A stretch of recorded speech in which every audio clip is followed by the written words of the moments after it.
they light the flame. Cigars in hand, never playing tame.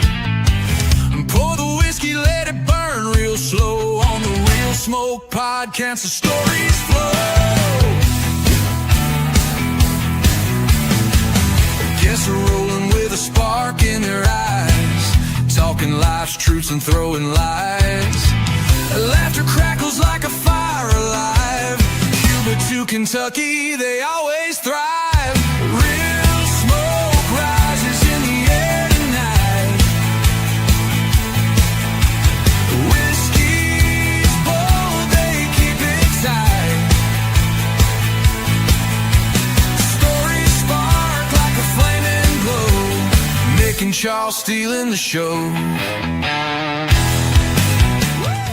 Welcome to the Real Smoke Podcast with your host, Mick and Charles, the podcast that's all about real people, real cigars, and real smoke. Coming to you live from the Real Smoke Virtual Cigar Lounge, bringing you the best of cigars, whiskey, and all the good times in between. This is more than just a podcast, it's a community of cigar lovers. So grab your favorite smoke, pour a drink, and join us as we dive into all things cigars, whiskey, and just having a damn good time. This is the Real Smoke Podcast. What's up, everybody, and welcome to episode 36 of the Real Smoke Podcast. We are your hosts. I am Charles. That dude over there is Mick. Let's say hi to everybody. Before we do that one, we do need to say hi to the Real Smoke people at the Cigar Vault Oakdale. The Real Smoke Podcast is brought to you by the Cigar Vault Oakdale, your ultimate destination for premium cigars and unforgettable experiences. Whether you're a seasoned aficionado or just starting your cigar journey, they've got you covered. Find them on Instagram at Cigar Vault Oakdale or online at thecigarvault.com. Here's a treat for our listeners. Use promo code REALSMOKE to save 10% on your next order. Let the Cigar Vault Oakdale unlock your next great cigar. Oh, yeah. What's up, everybody? What's up, brother? That sun is getting you, man. Yeah, that sun is insane. We just had a big, hey, it's Thursday. What happens every Thursday? It rains. And it just rained. It's over 90 degrees out here right now in Eastern Tennessee. And so what happens when it rains? The humidity jumps up to 120 freaking %. So I'm out here sweating bullets and enjoying some great sun. So anyways, what's up on the other side of the state? What's up in Memphis? Not Memphis, but what's up in Memphis? There's a lot going on in Memphis. There's probably the most shootings in a week ever, but that's a whole other story for later. Man, it's humid out here too. It's been a long week. I'm on my 10-day stretch at work. It's not my favorite time, but it's part of what I signed up for. So next week at this time, I can celebrate not having to go to work tomorrow. So that's a good thing. But that's awesome. So speaking of the Cigar Vault Oakdale, are we leading off with that? Are we gonna? Let's lead off with that one. I will let you do that one. And if you don't have the stats on what we have, I do, and I can put that on there. But if you want to, let's lead off with that. Yeah. So we've been talking back and forth with Norm and Miguel for a while here, and so what we're planning to do is do a 5-pack every month, and most of the 5-pack will be something we will be smoking on the show that coming month. So you guys can smoke right along with us. And if every other 5-pack looks like this, you guys are missing out on if you're not buying it, because that is 5 outstanding cigars. I mean, I've had 3 of them so far. The other 2 are on the way. They're in the mail. They should be here tomorrow, which means I can send you yours as well. But please do. Yeah, those 5-packs are amazing, and it's something you should probably look into. There's only 2 or 3 There's 3 left. There's 3 left. So if you go to the Cigar Vault Oakdale or the Cigar Vault, go into the search engine and type in Real Smoke. It's going to pull up the Real Smoke 5-pack. And that 5-pack, if you use the code Real Smoke, you're going to save. Look at the picture. You already see it. YouTube hates us doing this. Check it out. You're going to save some. Literally, it's 5 cigars for that price. So you're getting them well under value. And let's talk about some of the cigars. Goodness gracious. Look at this. I'm Two-Face. I'll scoot back here. So let's talk about some of those cigars. So we just had on HDA, right? Scored the Veil Mutiny. That one's on there. Yeah. Super great cigar. Amazing cigar. Tatawahe K222 Oh. broadleaf. Didn't we have that one Last week with the Oh, yeah. Penelope cigar sessions. Such a great cigar. That one's in there.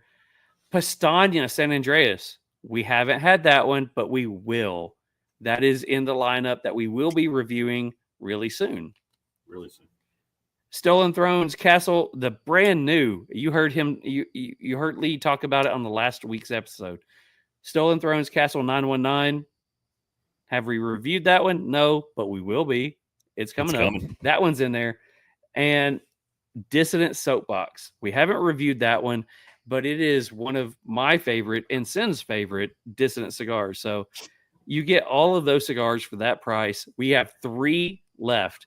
So the challenge is tonight. We want to have the rest of the pack sold out tonight. Go to their site, even if you got to leave us. Don't do that. But even if you got to leave us, go to the site, search in their search engine, Real Smoke. You're going to see the 5-pack.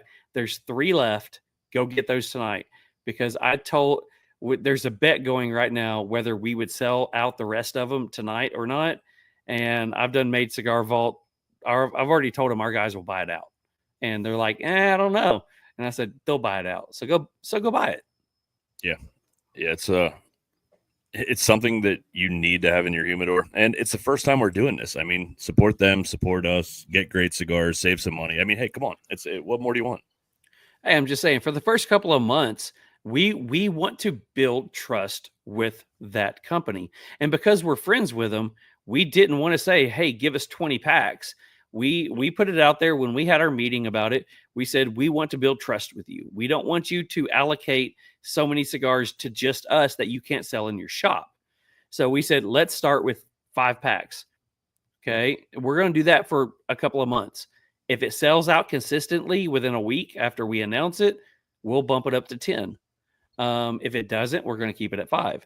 But I know you guys, I mean, it's the Real Smoke Mafia, because these guys are out here every week going out here and doing shit. So you guys help us out. The Ashtray Illuminati, the Real Smoke Ashtray Illuminati. That is you guys. Go out there and buy that stuff up. Go ahead and get the last 3. I would love to sign off here tonight. And when I message Miguel or any of them over there and say, how many do we got left? They're like, you're 0. So I would love that. So help us out. Yeah, absolutely. So I have something, and I'm excited about this because we call this the Boofy era. Okay. We went to 45-ish hundred people on Instagram in a really short time. And we had our Boofy episode that completely just canceled everything that we have, started us back at day 1. So we announced one of the whoever the guy was who was the 4,000th subscriber to our new page. We announced that on June 23rd. We are now back at 4,500 3 weeks later. Hell yeah. In 3 weeks, we jumped up 500. So guys, if you tag people in this, whether it's on Instagram or whatever, let's get us back up there, because we were so close to getting to 5,000 in less than 6 months. Yeah. And in less than 6 months again, we're doing it again. So let's try to get us up to that 5,000 in the next few weeks. So help us out. Yeah, definitely. We also said we might be doing a little giveaway if we can get back there. So definitely get us to 5,000. Might be a little something special there, and we'll see how it goes. But a couple more weeks, hopefully, we hit that number. So for my side of the house, just wanted to give a quick shout out to John Huber. Somehow or another, he must have got sick of me whining about not whining, but I've always wanted one of their fitted. Whining, maybe whining. I've always wanted one of Crown Head's fitted hats, and they announced this beautiful black one that I might or might not be wearing right now. Sent it to me with an amazing lighter and some stickers and some other cool swag, and of course the handwritten note by John. Amazing. Thank you, John. I will wear this proudly on multiple episodes in the future, and I believe it is my new favorite fitted hat. So I'm proud to have one. One more quick shout out. You know who Karina Owens is, correct? I do. Yeah. So had a nice long conversation with her tonight. She's definitely helping us out, hooking us up a little bit. We're working on some relationships with some more people for future episodes. But I was going to read this big long thing, but I feel like I need a week to practice it. But I will say, she's East Coast territory manager for some elite boutique cigar brands. She is also the one and only person that could probably get you a hold of El Septimo for one of their $1 million humidors. I don't know how much they cost, honestly. I really need to do my own research. But Those that's things diamonds, are insane. gold. It's insane. But she is one of the people that could actually get you in touch with them to have a once in a lifetime investment in this humidor. So yeah, we appreciate everything she's doing for us. We are going to continue to give her shout outs. Her Instagram is Stay Classy Owen. Give her a follow, give her a look. She's always posting on there about the stuff she's working on, and great human. We appreciate her time for sure. That would be awesome. So yeah, check her out. She does some great work on there. Do have a couple of things. Hatpalooza is going on again. We just announced the winner of the Haze Gray Hatpalooza. And one more time, for any of our brand owners, whether you're a cigar brand, whiskey brand, cigar accessory owner, or you just have a hat that you would like to give out, what we're doing is the Hatpalooza. All you do is send us 2 hats. Doesn't have to be the same hat, can be different hats. And what we're going to do is I'll wear one of them. And then we will do some kind of Instagram giveaway and just be able to give it away to all the followers on there. If you're interested in doing something like that, again, you don't have to be a whiskey or a cigar, person. You could be an accessories person, because we've done a couple of those. Just hit me up on Instagram, and we will get that taken care of. So congratulations to Frank. Yes. Congratulations. He was our winner for that one. He got the Haze Gray Murdered Out Black hat. That thing was sharp. I love that one. Very sharp hat. And while you're saying Haze Gray, I do want to give one that's my next one. Hey, Mick, did you just have a good little vacation and that you got to meet up with some people? Yeah, so I didn't know if it was going to work out or not. I didn't know their availability or what day it would work out, but I had a trip planned to Pensacola for 4 days over the 4th, and some of our close friends live down there. And until a few weeks ago, I did not know that those guys, Haze Gray, Rue, Val, Pedro, I didn't know they were based out of Pensacola until I started. I don't know, one day I just saw it was out of Pensacola.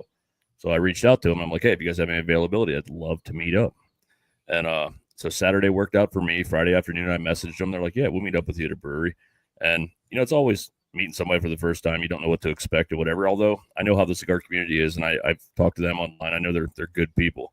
But I'm telling you, after 3 breweries later, a cigar later, hanging out, I was like, these people are fucking family, man. Like, these guys were amazing.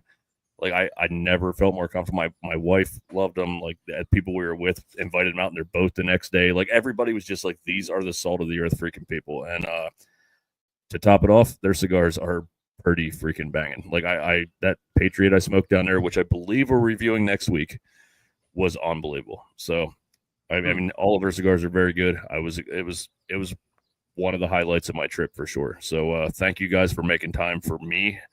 And you guys made time for me too. So I had just got done. I had spent like 6-7 hours in the yard, because we have 5 acres up here. That's everything from horses to whatever. So I'm out there doing the weekly yard work, and I am just like, I'm dying. And I get a message or I see that I have a missed call from Mick, and it's like, oh shit, what's happened? So I get on there and said, did I miss you, bro? And he sends me a video link or a video chat, and it's like, he's out there with those guys, and just being able to talk with them was awesome. So it was great that you guys put me in there with that. But, just being able to talk to, all of them, Rue or Val or Pedro, in the chat that we have going on, absolutely love those guys. I mean, I have wore this hat more than anything that I've had lately. And it's just because I feel a connection with the company. I feel a connection with the 3 of them. So You guys, we can't wait to talk to you next week. That's super awesome. So really quickly, we're going to jump into some chats, some stuff in the chats. Do us a favor. If you are one of the members of any of the multiple cigar clubs, whether it's TriStar Herf Crew or Ashholes or Barrel Burners or whatever, or Heathens, go into your personal chat, send this link to them, get them on here. We want everybody on here. Do us a favor, help us out. Just go post in your chat. TriStar people, if you're watching this, I expect to see that later. Go post in the chat that we are live and come watch us. Help us get our numbers up. Go do the whole like, subscribe, that whole, as what's his face says, do the YouTube shit. So Psalms is on here, says, I'm here but driving. Chat when I can arrive at the destination. I don't know where you're going, but be safe. New Zealand, buddy. Oh, that's our New Zealand guy. Yeah. Let's see. I posted in there, everybody let us know where you're from. We have Antonio from Montreal, Canada. What's up, brother? We have Psalmist on here. Wellington, New Zealand. Love that one. Greg says, TriStar Army, let's go. Michigan rocking it on the Real Smoke Thursday. Hashtag Real Smoke. Nice. Yeah. Make sure you post it in the comments. Hashtag Real Smoke. If you post that in the comments on Facebook or YouTube, you have a chance to win a $25 gift card from Beard Apothecary or a item from $25 gift card from Cigar Vault, an item from Beard Apothecary, or some Katie cigars tonight. Says Charles, I know you're Irish, but dang, that sun is making you look ghostly. No shit, brother. No shit. If it gets any worse, I don't get white. I get translucent. You will actually be able to see through me. That's awesome. Cigars with Angel says, what's going on, fellas? Not much. Just having a grand old night. Pedro's on here. He says, what's up, Real Smoke family? What's up? Greg's talking to Pedro. Let's see. What else is on here? Psalms says this. If I buy one of the 5-packs, can I send it to you guys and you do a giveaway to the followers? 100 freaking %. Yeah. That'd be amazing. And I mean, it will come from you. So if you've got like stickers or anything like that you want to add in there, go ahead and do that. And we will 100% say this is from you. Or actually, we will just give you who the winner is and you send it to them personally. Well, he's in New Zealand, so they'd have to send it directly to the winner. Okay. So, yeah. We'll get that worked out too with Cigar Vault. Yeah, we'll work on that. Let's see. Pedro says, thanks, brother. Familia. Hey, everyone. Cheers to Lampert Cigars and the Real Smoke podcast. What's up, William? William says, greetings from the cigar lovers of Manitoba and Alberta and Newfoundland, Canada. Holy shit. Hey, guys. What's up? I'm starting to love this even more. Rob's on here. He says, hashtag Real Smoke. And Rob just sneaks in like the little gangster that he is. He just wants to say hashtag Real Smoke, and that's it. And let's see. Cheers to my fellow Canadian cigar brothers of the leaf. Hey, all of our Canadian people who are watching us right now, do us a favor. Post this to everybody that you know that's out in out in Canada, and let's get this out there. We would love to have a good following out in Canada. Yeah, let's do it. Come on. Well, now you just drove them off. So thanks. Thanks, Mick. Just go ahead and do a stereotype. Gosh. Cheers to the amazing folks at Canada Craft Cigars Distributors for bringing in the most amazing Lampert cigars. Sure, we will agree with you, and thank you to whoever that is for doing that job, because we appreciate you, because we're enjoying some freaking great Lampert cigars. Just saying. Oh, yeah. All righty, so we need to go ahead and start getting into bringing up our guests. But before that, we do have a cigar that we're smoking tonight. So, cigar that we're smoking tonight is sponsored by our people over at Cigar. Let's see. I'm sorry, Smoke In Cigar of the Month Club. So let's say hi to them. Tonight's cigar is brought to you by Smoke In Cigar of the Month Club. Join the Smoke In Cigar of the Month Club and get 5 premium cigars delivered to your door every month. Discover hidden gems, classic favorites, and exclusive blends selected just for you. Do us a favor. Use code RSNEW. That's Real Smoke New. So RSNEW now to claim your free Smoke In torchlighter and perfect cutter. So check out the image on here right now. Think about that. 5 great cigars, and we've been getting them every month. 5 great cigars for that price that you're seeing right there. We would greatly appreciate it if you use that code. So to talk about tonight's cigar, let's go to Mick and get the cigar. Are you ready, Mr. Mick? I am. I'm not, because I'm not seeing it. And I just showed it to you earlier. That is so sad. You want me to wing it? There we go. Here we go. Tonight's cigar. Tonight's cigar is from Lampert Cigars. It's the 1675 Edition Morado. Wrapper, Mexican San Andreas. Binder, Nicaraguan. Filler, Nicaraguan. Cantega, Jalapa. Price, $15. And that's brought to you by Smoke In Cigar of the Month Club. So I know the cigars range between, I think, a high 13 and a low 15. So depending on your size, you should be able to get that one. But you ready to bring on a guest? I am. Let's do it. All right. So our guest tonight is brought to you by Destination Cigars. And Destination Cigars, step into the world of cigars like never before at Destination Cigar Lounge, home of the exclusive Allegory cigar brand. Whether you're kicking back at Governor's Crossing in Sevierville, Tennessee, savoring the vibes at New River in Beckley, West Virginia, or soaking up the rich aroma at Almost Havana in Hurricane, West Virginia, every visit is an adventure. From top-tier cigars to expert recommendations and a laid-back atmosphere, it's the perfect place to relax, connect, and enjoy the craft. If you are looking for bold, unforgettable flavors, escape to the world of Allegory Cigars. Kick back with the rich Mexican San Andreas dividend, enjoy the smooth intrigue of the censored Sumatra, or fire up the bold and flavorful Escape Habano.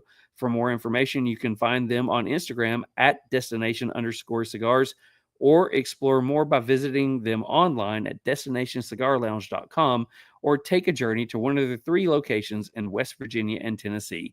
No matter where your cigar journey takes you, every blend is an experience worth savoring.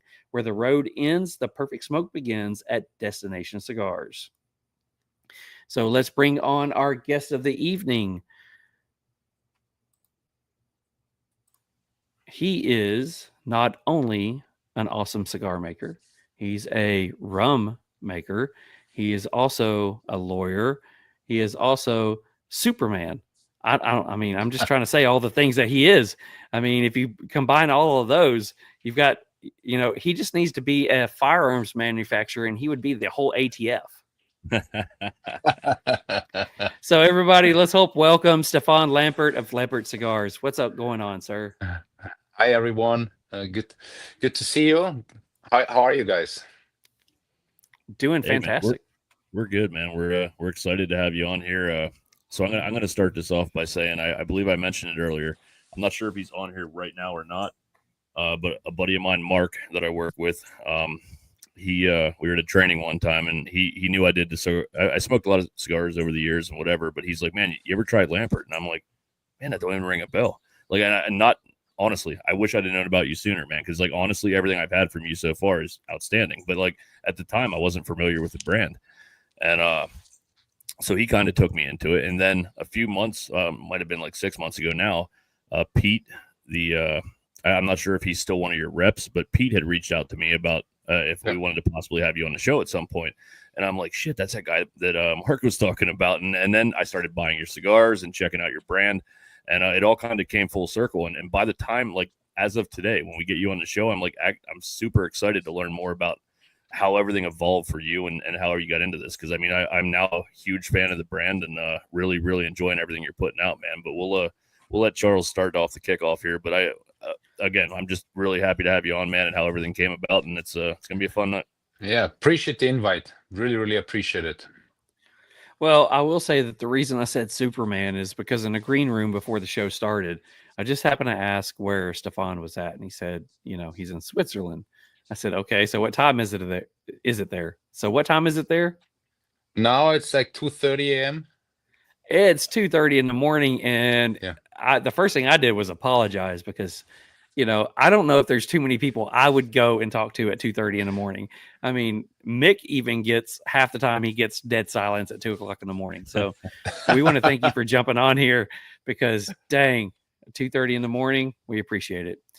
So as we like to always do, we like to take this a little further back. And one of my first questions I always like to ask, I would love to know, where you're from, where you grew up, and, kind of what were you like as a kid? So yeah, I grew up in Austria in the beautiful, beautiful, beautiful Alps. Very, very cold, Austrian Alps. And how was a good question? How was as a kid? I think I was a little bit crazy, not too crazy. In school, I think I was, yeah, in school, I tried to be like always to be, the top one of the best. Yeah, that's basically it, like in a very nutshell. Like, yeah, grew up in the Alps, in beautiful Austria, not Australia. So there are no kangaroos here because people always say, "Oh, you're from Austria." No, Australia. People get confused. Um, yeah, basically, yeah. Um, So when you were in school, what they always say when you're a kid, you're one person in school and one person at home. You know, either one of them gets the good side of you, one of you gets the bad side of you. So what was you like at home versus what you were like as a kid? I think in school I was the good side. At home I was the devil. I think that describes me best. What My kind of poor things were you parents. into? Um, Because I would say, growing, I'm not sure how old you are. I've never looked into it. How old are you? 21. No, just kidding. Not. I'm I was 36. about to I'm say 36. no. No, 36. no, Okay. no, 36. Yeah, 36. Yeah.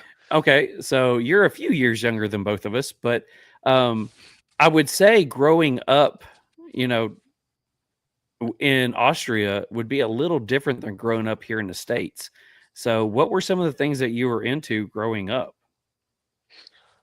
I mean, into, what's, because, I love sports. I'm into sports, but the crazy part, like if you look at Europe, everything is about soccer, right? Soccer. And I was always into basketball. I love like NBA. I was completely all time, and I was like basically the outsider. Why? Because nobody cared about basketball. Because in Europe, like basketball, like, yeah, whatever, they don't really like football or, like American football and basketball. That was like mine, and everyone else in school was just focusing on soccer and these kind of sports. And at some point, I got forced to play soccer. I was a goalkeeper. I sucked. I was like, I don't want to do that. I just play basketball. That's it. Yeah. So it's kind of like the American way. I was about to say, I know Mick's going to say something because Mick's a big soccer guy. He was a coach in soccer and he's got kids that played it. So go ahead, Mick. I can remute myself. It's all right. No, I did play for over 20 years total. And I was a Oh, goalkeeper, and I coached girls soccer originally because my daughter was into it, and then I followed on coaching just because I loved it. It was like a chess match. If you did everything right in practices and prepared them for the match, you just sat back and watched it. When it actually happened. But no, I won't go on forever about soccer. But I did want to throw that in there. Charles knew it was coming.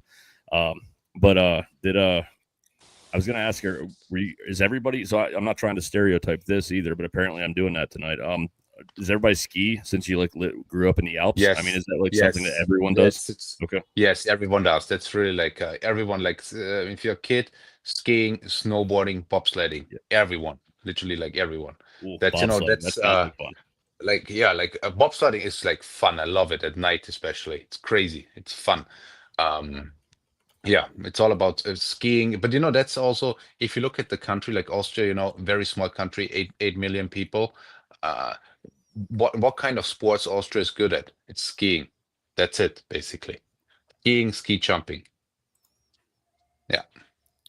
So you said that you were a basketball and a football fan. So if you're watching football from the States and basketball from the States growing up and even now, who are you rooting for? This is like always a difficult question because I always get some haters if I tell the team. Um, last year I really liked Miami Heat. Okay. Miami Heat, yeah, Miami Heat. And I'm a big fan of Kevin Durant when he Yeah. played at Golden State. Oh yeah. Yeah, I agree with that. yeah, yeah. So Why if I you had to like the go, Miami Heat? Yeah, gone. no, go ahead. Why did you like the Miami Heat? Uh, because that because they made it to the final. I think was it last year or 2 years ago? I think they made it to the finals.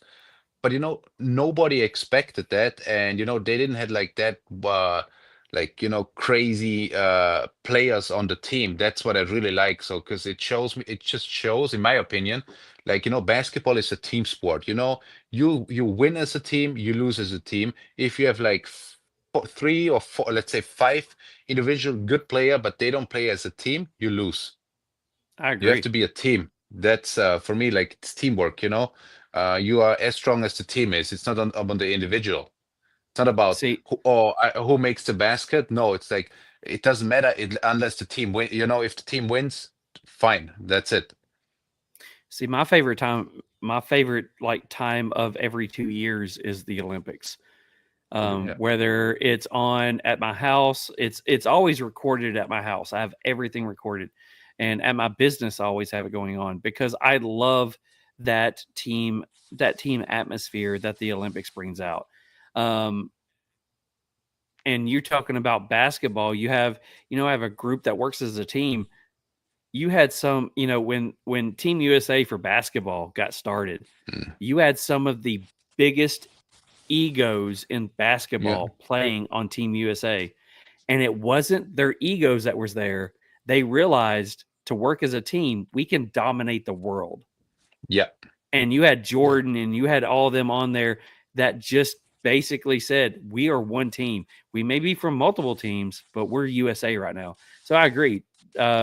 Basketball is one of those things that you can have some major stars on some teams, but you can have some of these smaller teams that come up, and if they play well together, they're going to dominate. Yeah. 100%. I mean, with the Olympics, I mean, I think in my opinion, like when it comes to basketball with the Olympics, it's kind of boring because the United States will win. The last couple, Like the yeah, last couple of times they've had yeah, some issues. yeah, The last couple of teams have not been cohesive enough to yeah, where they were a dominant figure. I mean, they yeah. played well, but I mean, you could tell it's not the '90s, the '96 dream team. Mhm. It's a group of guys who are trying to get past their egos. Yeah, So yeah, you said you 100% agree. watch football. Do you have any American football teams that you're a fan of? The football I just watch in general because Okay. for me, something what I just I don't understand every rule because I think it's a little bit complicated every rule. But basketball I played by myself in different teams in Austria, Switzerland, in a couple of divisions. I even played like second league in Austria. I mean, not compared to the US, but there I know everything. That's the difference. But I like watching American football. So after being a kid and stuff, where did you go? Did you go into college, or what was your next step in life? So when I finished high school, I studied in Austria. I did my law degree in Austria, and now it's the confusing part, and in Australia, University of Sydney. So I did it like in both countries. Finished my law degree, like my what's it called, JD, and then after that, I worked in Australia for like 1.5 years. Then I moved to New York, did a couple of no, one internship in New York at a law firm. Then I moved back to Austria, where I started working in a big law firm and did my PhD.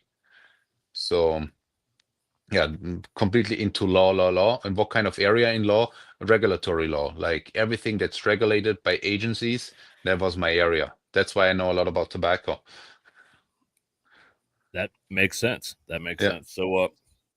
So damn, I completely lost my question. I usually don't do that. I saw a lot of Canadian comments down here. Are your cigars more prevalent in Canada, or is that something that it just happened over the last couple of years? How is that? Because I know it's pretty hard to get cigars in Canada a lot of times. Like it's a little bit more regulatory up there. Yeah. So basically, when I started the business, we started actually like from Europe. Like, usually how it works, like most people from the industry, they started from the United States. They go into the world. We started from Europe, and we started like adding countries first in Europe, and then the United States, and then Canada. We just started like the opposite, and that's why we are like I would say strong in the international markets. Like we are in around 60 countries worldwide available.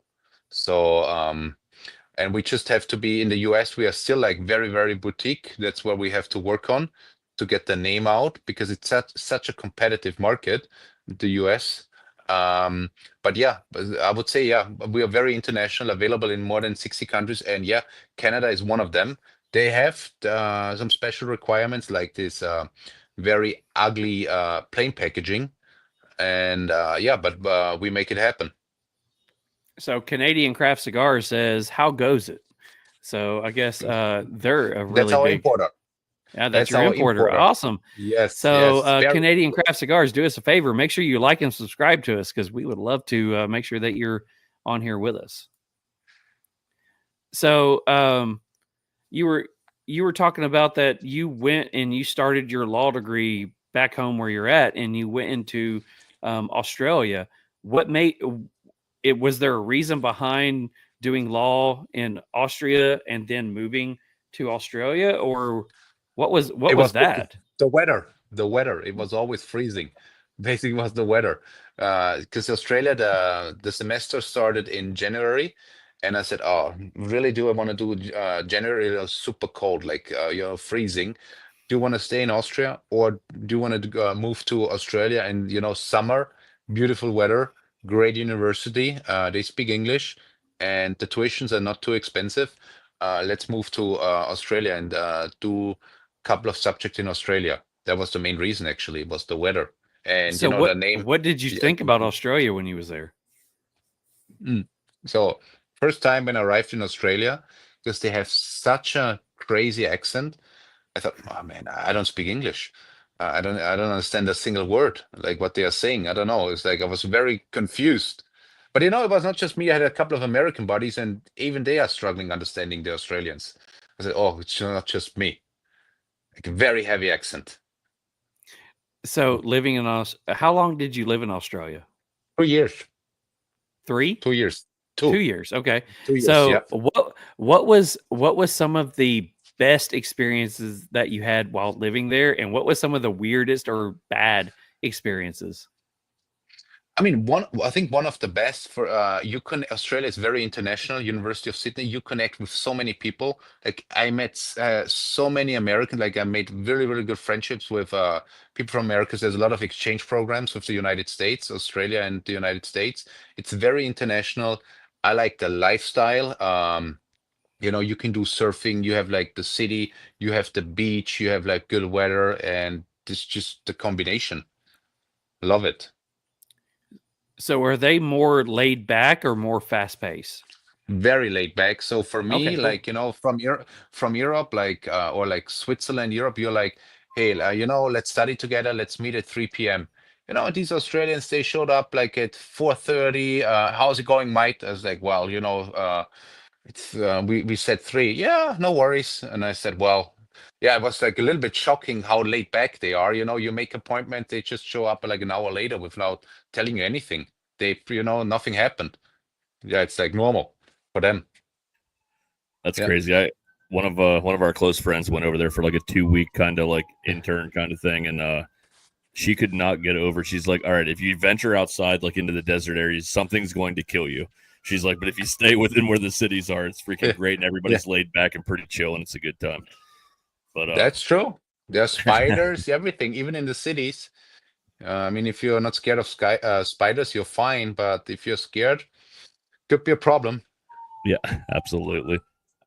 Something going on around here. I don't know if you guys can hear those ambulances. Probably my mic picks up everything. I'm Meanwhile, in Memphis.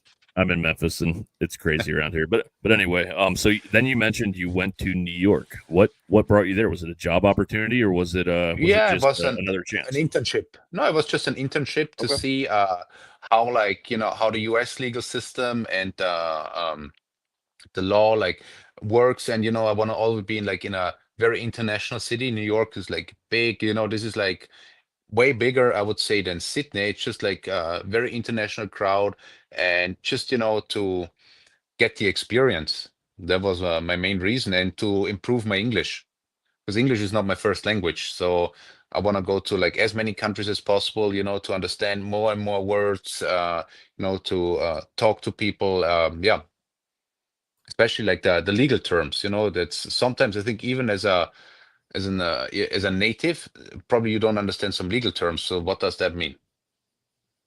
I would say the crossover between whether you were studying in Australia, Austria, or even here in the States, a lot of the legal terms either are completely different or Yeah. they don't apply the way our legal terms would not apply the way that somebody in Austria or somebody in Australia would. Mm. So it's learning the different ones that would probably be the most difficult, I would think, anyways. Yeah. It's very different. Like for instance, in Australia, we had this subject like philosophy of law. And so I read the English, like the text and everything. I was like, damn, I don't understand a single word. What's that about? And then I ordered the same book in German. I sent it from I think was it from Germany to Australia, and I read it in German. I said, I don't even understand it in German. I was like, damn it, no idea. Yeah, very funny. Sometimes, So even in German, like it doesn't make any sense for me. so to get through that, how difficult was that to be able to I mean, I'm trying to wrap my head around that you're trying to study law in Austria, then you go to Australia and that's not making sense, and then you come to New York to intern. How do you wrap your head around all of that? I mean, it was just for me the experience, the challenge. I like a challenge. It was very interesting, and at the end of the day, you learn a lot because you learn from the people, the culture, how a country works. It's so different, and it just gives you like a very bright mindset, I would say. So, being somebody who went from Austria into Australia into New York, what was the experience like going into New York? So New York is so compared like to Austria or Australia, it's just different. The crowd is different. Uh, I would say, in my opinion, but it's just my opinion, New York is probably not real America because it's so international. I would say if you're like in Memphis, that's probably like real America, more like real America than well, no, no, everyone is like no. It's Uh, it's uh, more like an episode of Cops or Live PD. It's pretty bad every day. I mean, there's a lot of culture here, and there's a lot of music here, yeah. and the food is fairly like heartland food, but it's crazy. By the time the street lights come on, you better be home or you're probably gonna get shot. So yeah, Wow, is it that bad? yeah, it's a murder capital of the world right now, and it's last week I think we had 17. So yeah, Oh, is it like gangs or what is it? yeah, somewhat, and just people that don't know how to act. I mean, there's not a and the speaking of law, they don't know how to start auto correcting on the law side. Like guys will get arrested for attempted murder or something crazy, and they're getting like a $10,000 bail. Like, and they're out Oh, the next wow. day and they kill somebody. You know what I mean? Like, it just doesn't make any sense. Like, if you need to Yeah. set those limits higher and Yeah. make a point, and maybe people slow down and dumb shit. But it's just crazy. I came here for a job opportunity. I did not know what I was getting into when I came here. It's been a whirlwind, but it created. I now do a segment at the end of the show called "Meanwhile in Memphis" because there's never a lack of great news stories. So it's a great time. It's kind of worked out for me. Interesting. Huh. See, Mick and I both live here in Tennessee. So Mick is the furthest west that you can go in Tennessee. I'm the furthest east. We're about 7 hours apart from each other, still in the same state. Mick is very urban. I am very rural. I mean, I have 5 acres, horses. We had chickens and goats and things like that. So we are more what you would say heartland, Yeah. country, rural. So when you talk about, just being laid back, that's kind of where we're at. Mick is more on the fast life of society. Okay. Oh, interesting. 7 hours and still in the same state. Wow. Yeah. Yeah. But that's mean, by car, right? That's by car. that's by 7 car. hours. Yeah, Yeah. by car. Yeah. I That's can the be reason over I'm there going. in an hour and a half by airplane, but I'm not going Oh. through TSA to do that. So Yeah. That's the reason It's almost Europe. You finished Europe. yeah, we've been doing this show now for almost a year, and we've done close to 40 episodes, and we've literally met in person 3 times or 4 times now. 3. 3? Yep. So, being in, you've come to the States now. So how long was you in New York? How long were you in the States before you went back to wherever you went next? I was in the state. It was a short internship. Was like 3 months. Was very short, and then I went back to Austria because I want to do my PhD. Was on my list, and yeah, that's it. So what was your thoughts about being in New York? I mean, I know that probably wasn't the best experience to say, hey, this is the US, but I mean, it was the experience that you had. So what was your favorite experiences and, kind of worst experiences from being in New York? I mean, I think one of the great, like, you have like also international people. You're like, it's like the city never sleeps. If you want to order food at 2 a.m., you get food.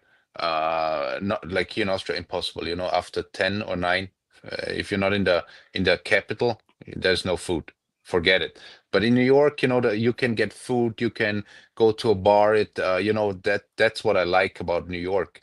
And I think one of the disadvantage when I came to New York was like, damn, this is like really expensive. Coming like from Europe to New York, especially when it comes to accommodation, because what I realized basically, almost like everyone at like who is like not older than 30 years is sharing an apartment because Yeah. it's too expensive. You have like a room, you have roommates.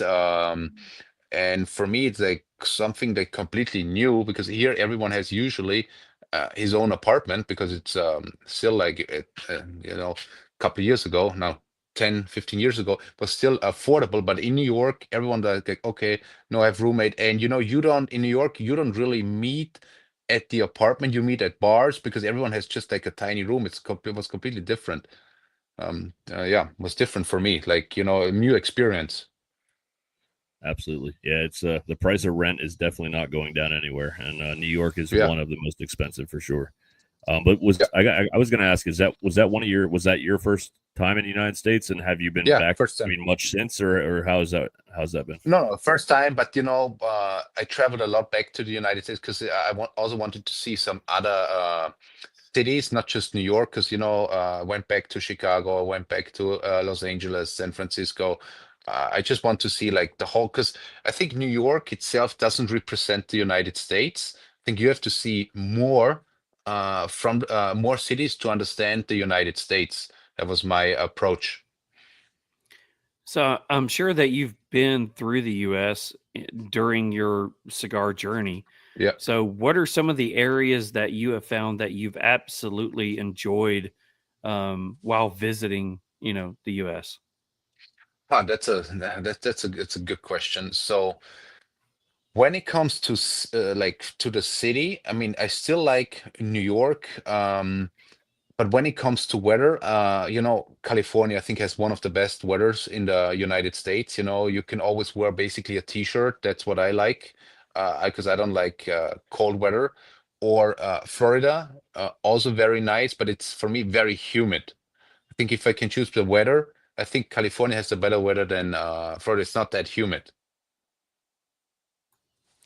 I would think you probably would like Texas too if you went out there because it has a lot of the same atmosphere that Florida and California have, but it also has a lot of the same, dry heat Yeah. that that Florida doesn't. I've never been to Texas.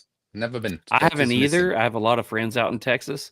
It's a place Yep. I want to go to. So, you talk about that we talk about that it's 7 hours across the state from us. It takes 2 days to drive across the state of Texas. So, Yeah, I mean, I it's think insane. Texas is like the same size as Europe almost. Just Almost. about. It's not much. Yeah. It's smaller. Yeah, it's big, but what cities, for instance, I don't like in the US where they have like such smoking restrictions. That's for me, because I enjoy to have a cigar. For instance, when I came back to New York, it's a funny story. When I got back to New York, I had a good hotel, went very beautiful weather. I went to the Central Park, and I lit up a cigar, and then was a policeman, an officer came on the horse to me and said, "What are you doing?" And I said, "Well, I'm smoking a cigar." And he said, "Oh yeah, this is not allowed. I have to give you a ticket." I said, "What do you mean?" "No, it's prohibited." I said, "But the guy next to me is smoking a joint. He's smoking weed." And he said, "Oh no, that's medicine." I said, "You're gonna be choking." And then he said, "Look, I'm a tourist. I have no idea. I just leave and we call it a day." And yeah, that's it. Yeah, basically that's what happened. It was crazy. Wow.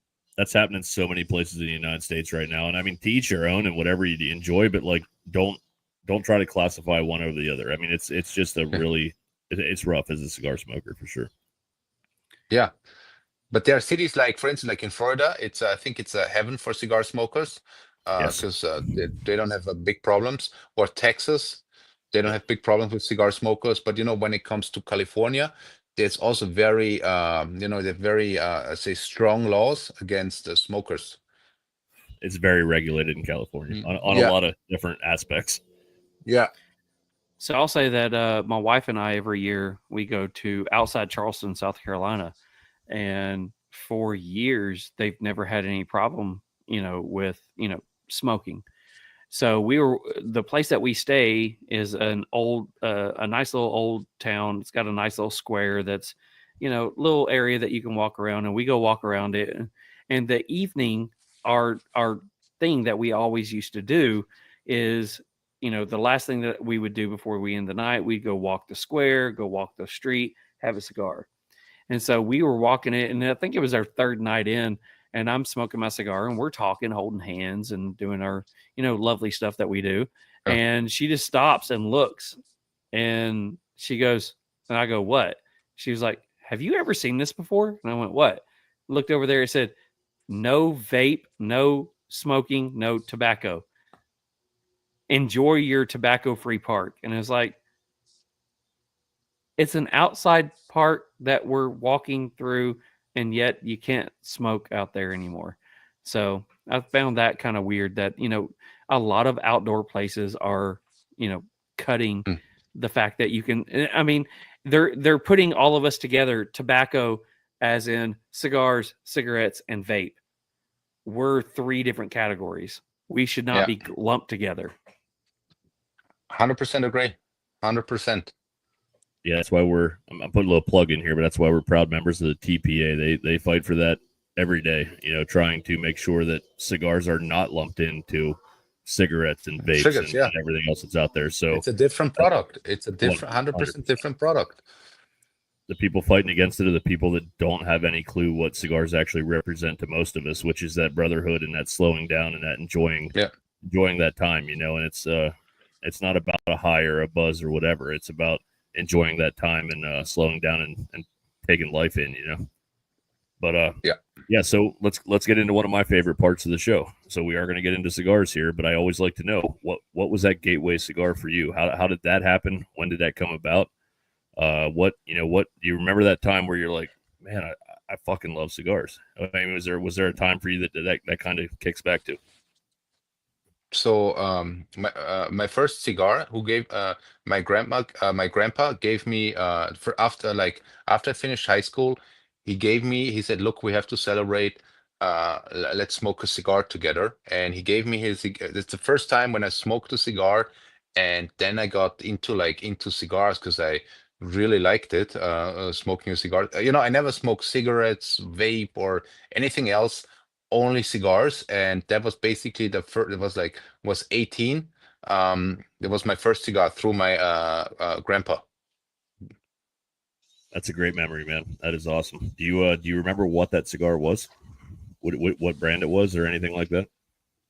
I think it was a Cuban cigar, of course. Okay, that's awesome. Yeah, you guys have a lot easier access in Europe than we do over here. For sure.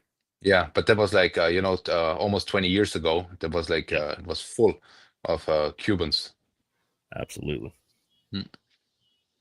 So you leave New York. Where do you go back to? So I went back to Austria, went back to Vienna, started my law career as an associate, did the bar exam, during work. I did my PhD on on the side, and did my bar exam. Then I started working again for a big law firm. I think it was the biggest in Austria. And after like 3 years, I opened my own law practice, and I did my own thing. So when you were doing your own thing, what did you specialize in? Everything that's regulated. Like, let's say you need a permit, you come to me. You need to import something, you need regulation, everything that's regulated by an agency, you come to me. You need environmental impact statement, you come to me. Everything that's regulated, that was like my specialty. That's awesome. So you're in law, you're doing regulation law. Yeah. What brings you into doing cigars? Why did you decide that, hey, I want to go into cigars? So I never had the intention to go into the cigar business, never. So how it came up. So when people came to my law office, they all the time, in my law office, in the meeting room, we smoked cigars, and there were so many cigars smoked. And at some point, I said, what would be cool if I just have my own house blend. Let's make a house blend for all my clients when they come. I hand them over my cigar, charge them by the minute anyway, so must be a big one. And yeah, so I traveled. At some point, I was in Thailand. I was like was like over Christmas. Usually I went over Christmas to Thailand, was shitty weather. And, I thought about this idea again, and I was sitting on the balcony, was raining like hell. I was really angry because, I thought beautiful weather, was crap because a storm came, and I made some notes. Hey, this is what I like with this cigar. This is what I don't like. I make like a lot of notes. And then I met a friend in Australia, in Australia, like through a friend in Australia. He gave me a recommendation. Hey, let's go to Costa Rica. You can make a cigar there. So I said, yeah, but I have no idea. So, okay, I traveled to Costa Rica by myself with a backpack. Said, look, if I don't make an agreement with a factory there, I just have a nice vacation. Came to the factory. I pitched my idea, and they said, hey, this is a great idea, house brand for the cigar, let's do it. And that's where my first cigar came out. It's called the El Gringo, and that was basically my first cigar, smoking in my office. And that my clients were like, oh wow, this is really good, I want to buy a box. I said, look, you cannot buy it, this is just for private use, I give it for you for free. And they keep like pushing, and they keep also like pushing the Austrian distributor. And we had a cigar event, I was there just participating, smoking, drinking. And then the Austrian importer approached me and said, hey, look, we have to talk. I said, yeah, what's up? I want to bring in your cigar. I want to distribute your cigars. I said, look, I have no idea how that works. Let me talk to the factory about the papers, and I will do the rest. So I said, yeah, sure, go ahead. And yeah, brought my cigar into Austria, like especially Vienna market. And 3 months later, it became Cigar of the Month. We got an award, and I was like, wow, it's pretty good. And then all the neighbor countries said, oh wow, what brand is that? What brand is that? We want to bring that in too. And then we started adding countries, and yeah, from there we grew. So that sounds like, like every dream of every brand that just, they brought something in just for them or just for their friends, and all of a sudden everybody liked it. So did that cigar translate into a cigar that is currently being offered in your line, or Oh, is my that question. like Yeah. a precursor to No, it's still, what yeah, you it's Gringo. It's still in the market. This was my first blend. Gringo made in Costa Rica. It's the same. When the Dom Patron is the Toro, the Gringo is the Robusto, the Dom Patron is the Toro. It's the blend where I started my cigar journey.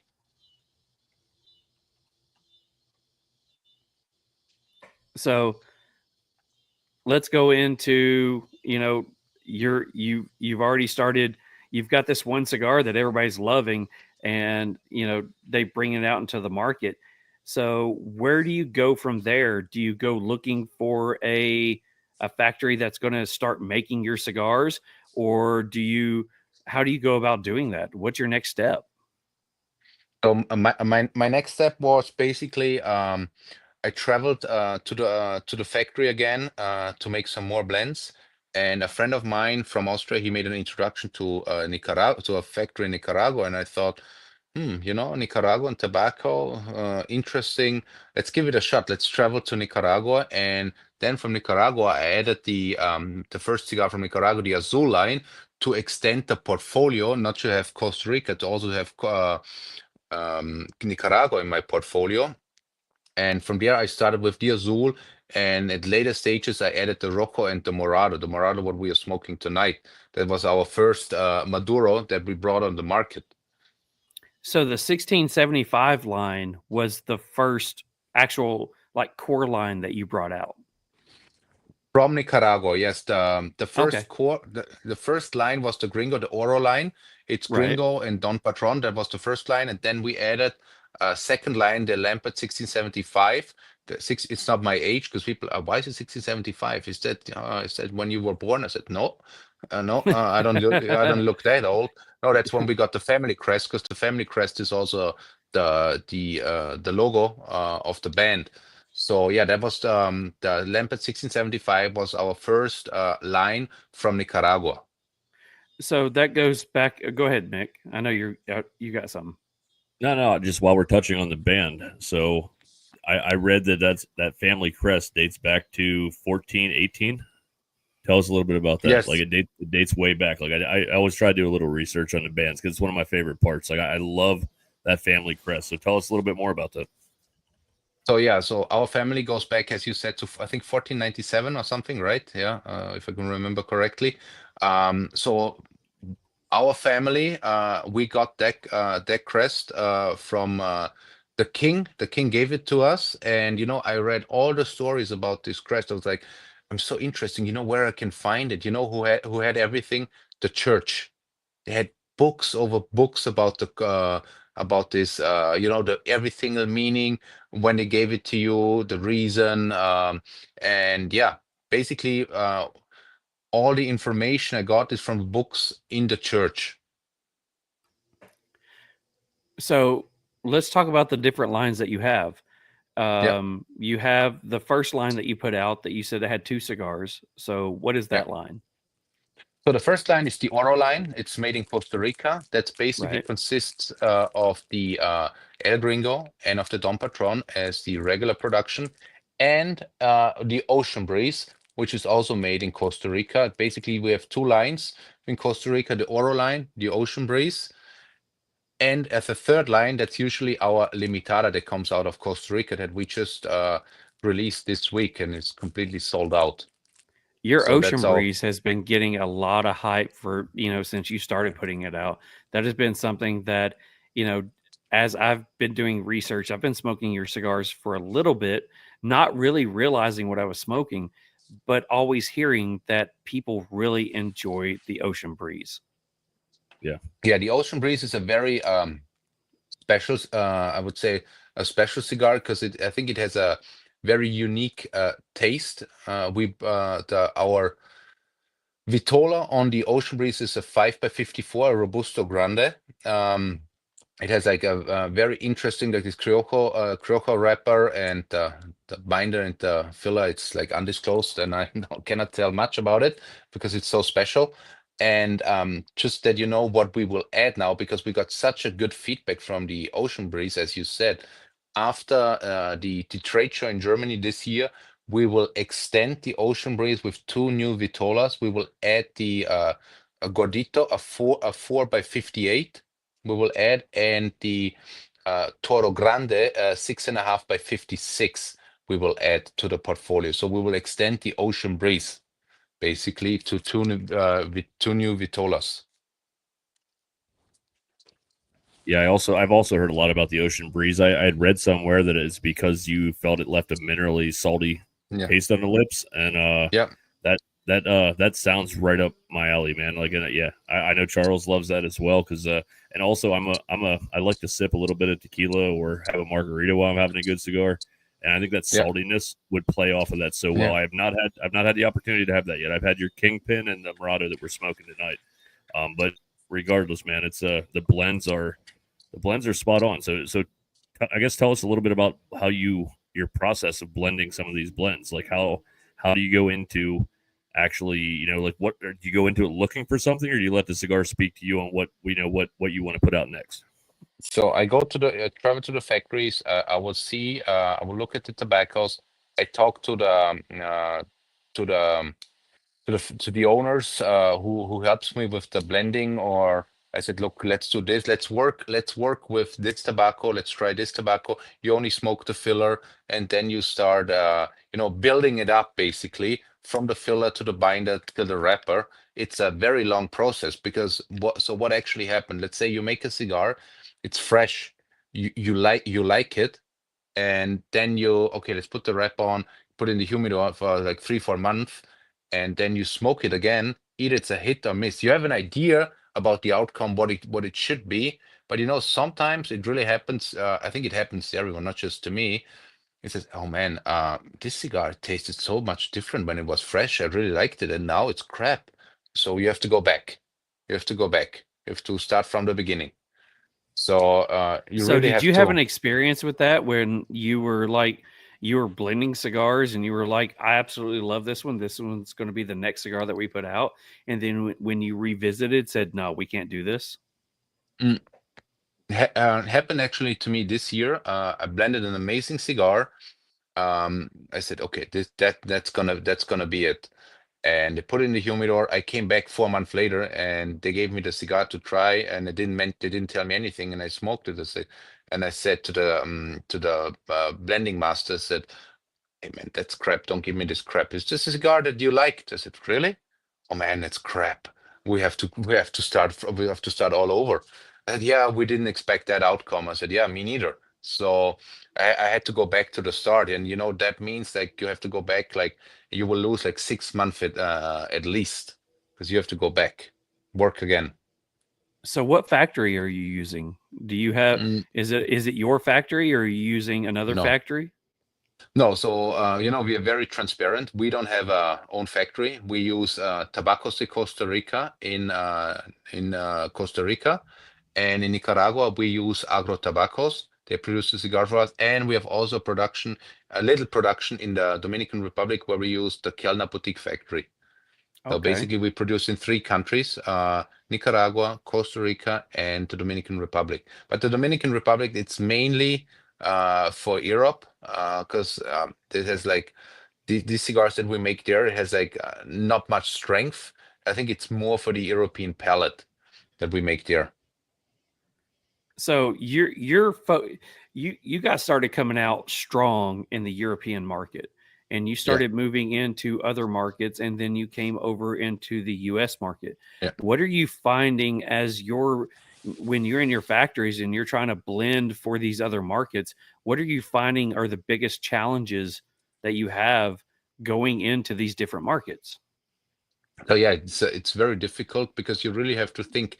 Let's say you make a cigar, in what market you want to push that cigar, because every market has some I don't know, specialties. Like for instance, in the US, if you look into the US, they can handle a pepper. They can handle pepper in the cigars. In Europe, let's say if it's pepper, it could be a problem. In the US, what's very important: open draw. Not like Cubans, sometimes it's like not that open. In Europe, won't be a problem. But let's say if I bring such a cigar to US market, I would have many complaints. Hey man, this has no draw. Oh yeah, 100%. Yeah. In the I US, it's like cannot very stand a tight draw. yes. If it's a tight draw in the US, you have immediately people complaining.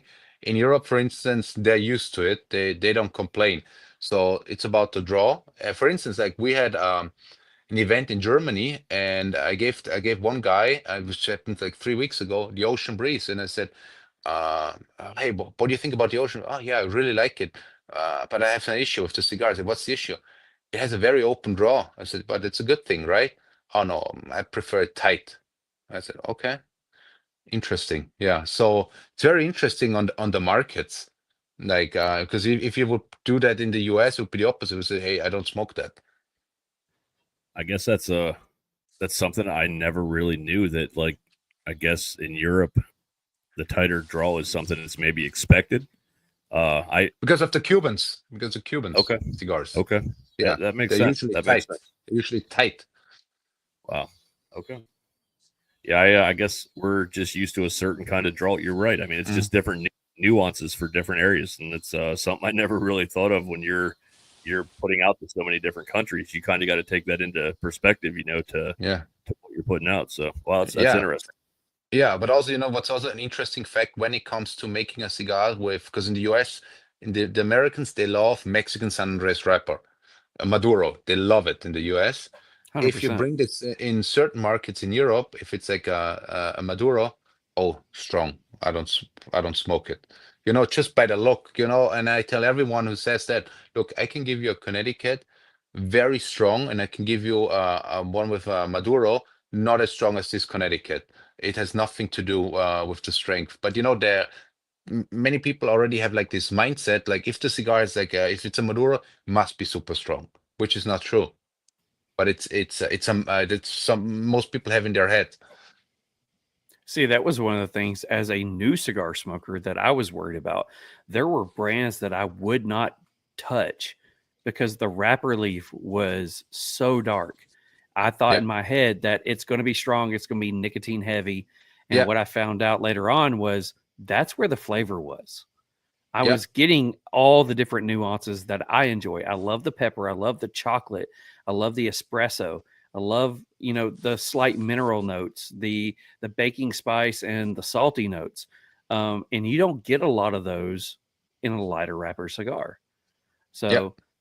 So when you as you start blending something, if you're blending something for you, what are you looking for? Are you gravitating more to the lighter shade cigars, or are you gravitating, as you personally, are you gravitating more to the Maduro, San Andreas, Connecticut broadleaf style cigars? So me personally, I go from mild to medium. But we don't. What I don't like, that's why we don't have it in our portfolio, like a super strong cigar. We don't have it because I think for me, what's more important, it's flavor. It's not strength. It's all about the flavor on a cigar and not the strength. Because if it's a cigar, it's very strong and you cannot taste the flavor anymore. I think that's not my type of cigars I would enjoy, and I don't want to bring this on the market because I have to stand behind the product that I like, and for me, flavor on a cigar is very important, and it's more important than strength. Yeah, I will say, I'm a medium plus, full minus kind of smoker most times. But yes, I agree. The flavor is what matters to me. And I smoked this over the weekend. I'm smoking it again now. I would say that this, and you said you're not going for like a strong, overpowering cigar. Yeah. This is stronger than some of the people that are saying he's putting out. They're putting out these super strong flavor bombs, and like this thing actually hits, man. This is you're doing a really good job with your blending for sure, and just keep doing what you're doing, man. Thank you, appreciate it. See, I'm the same way. I want something that is full flavor, full body. I want to be able to taste the nuances, but I want a nicotine level that is a medium plus, full minus. Yeah. I don't want to get the nicotine rush. I want to experience the flavor. Yeah. So, Yeah. As somebody who's working into different markets, and that's got to be hard when you're looking at whether you're in a Canadian market or you're in a European market or an American market. you're trying to figure out what is going to be the next cigar that you need to make. What are you finding as the newest trends, or what people are gravitating towards in each of those markets? Where is your head at right now? So the US tends to like the Maduros, the darker one with the open draw. When you look at like Central Europe, they are more into the Connecticut ones. They like the Connecticut ones. When you look up, for instance, like the Nordic states, like if you look like Norway or Sweden, they go with the Maduros again. But Norway, for instance, like they love the shorties, like the short robustos. That's what they like if it's a Maduro. And when you look at like the Asian market, they prefer like Connecticut, I would say. So do you have a market right now that you're working in, that you're trying to figure out how to break into them, that you just can't find the cigar that meets that profile? Yes, we have like a distributor reaching out from Africa. We're already in Africa, but it's in this specific market. We don't have a cigar yet because they are looking for a minimum 6x60 minimum, and they're looking like for very strong, like a pepper bomb. And I was not able to create like this kind of pepper bomb they are looking for. They like nicotine pepper bomb. I couldn't find, was not able to do like to make this cigar yet because it was not balanced. It was not balanced. Yeah. That sounds like a rough cigar to have to blend, because Yeah. that would Yeah. a minimum of a 6x60. That's a pepper bomb. Yeah, Yes. I don't want anything to do with that one. Yeah. That's Africa, for instance. There's markets That's crazy. 6x60 pepper bomb, strong pepper nicotine bomb. And it's with a 6x60, like you notice, like very fat cigar, it's difficult. So you have your first line that has your two cigars and the Ocean Breeze that's coming out in it, and then you have the line that we're smoking now, the 1675. So that one has what, 3 cigars in it? Yes. So that has basically the Edición Azul, that's the blue line.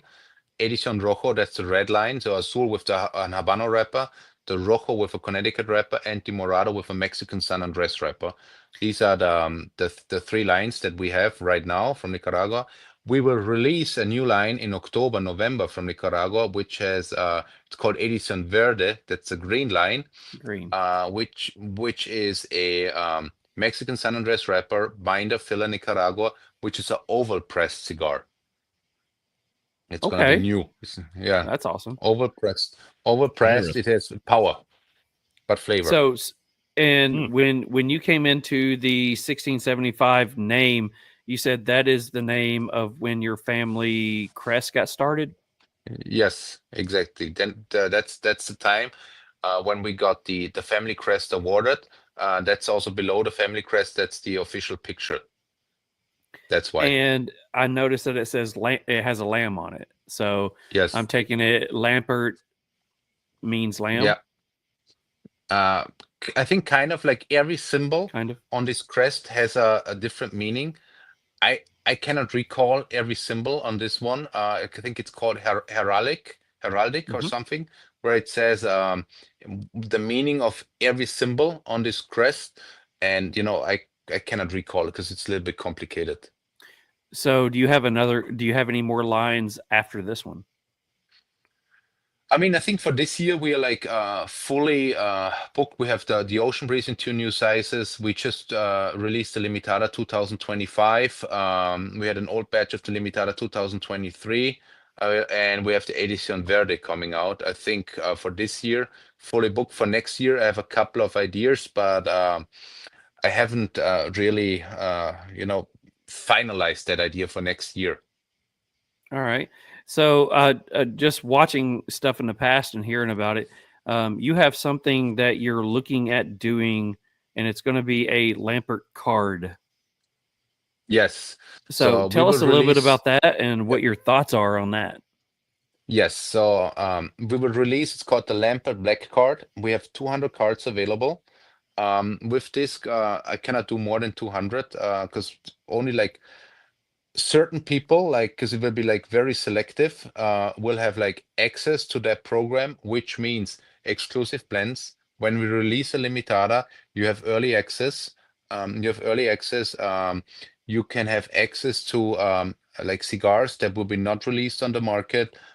Just some crazy ideas to support the people, the aficionados that support us. We limited to 200 people. That's going to be a very special program.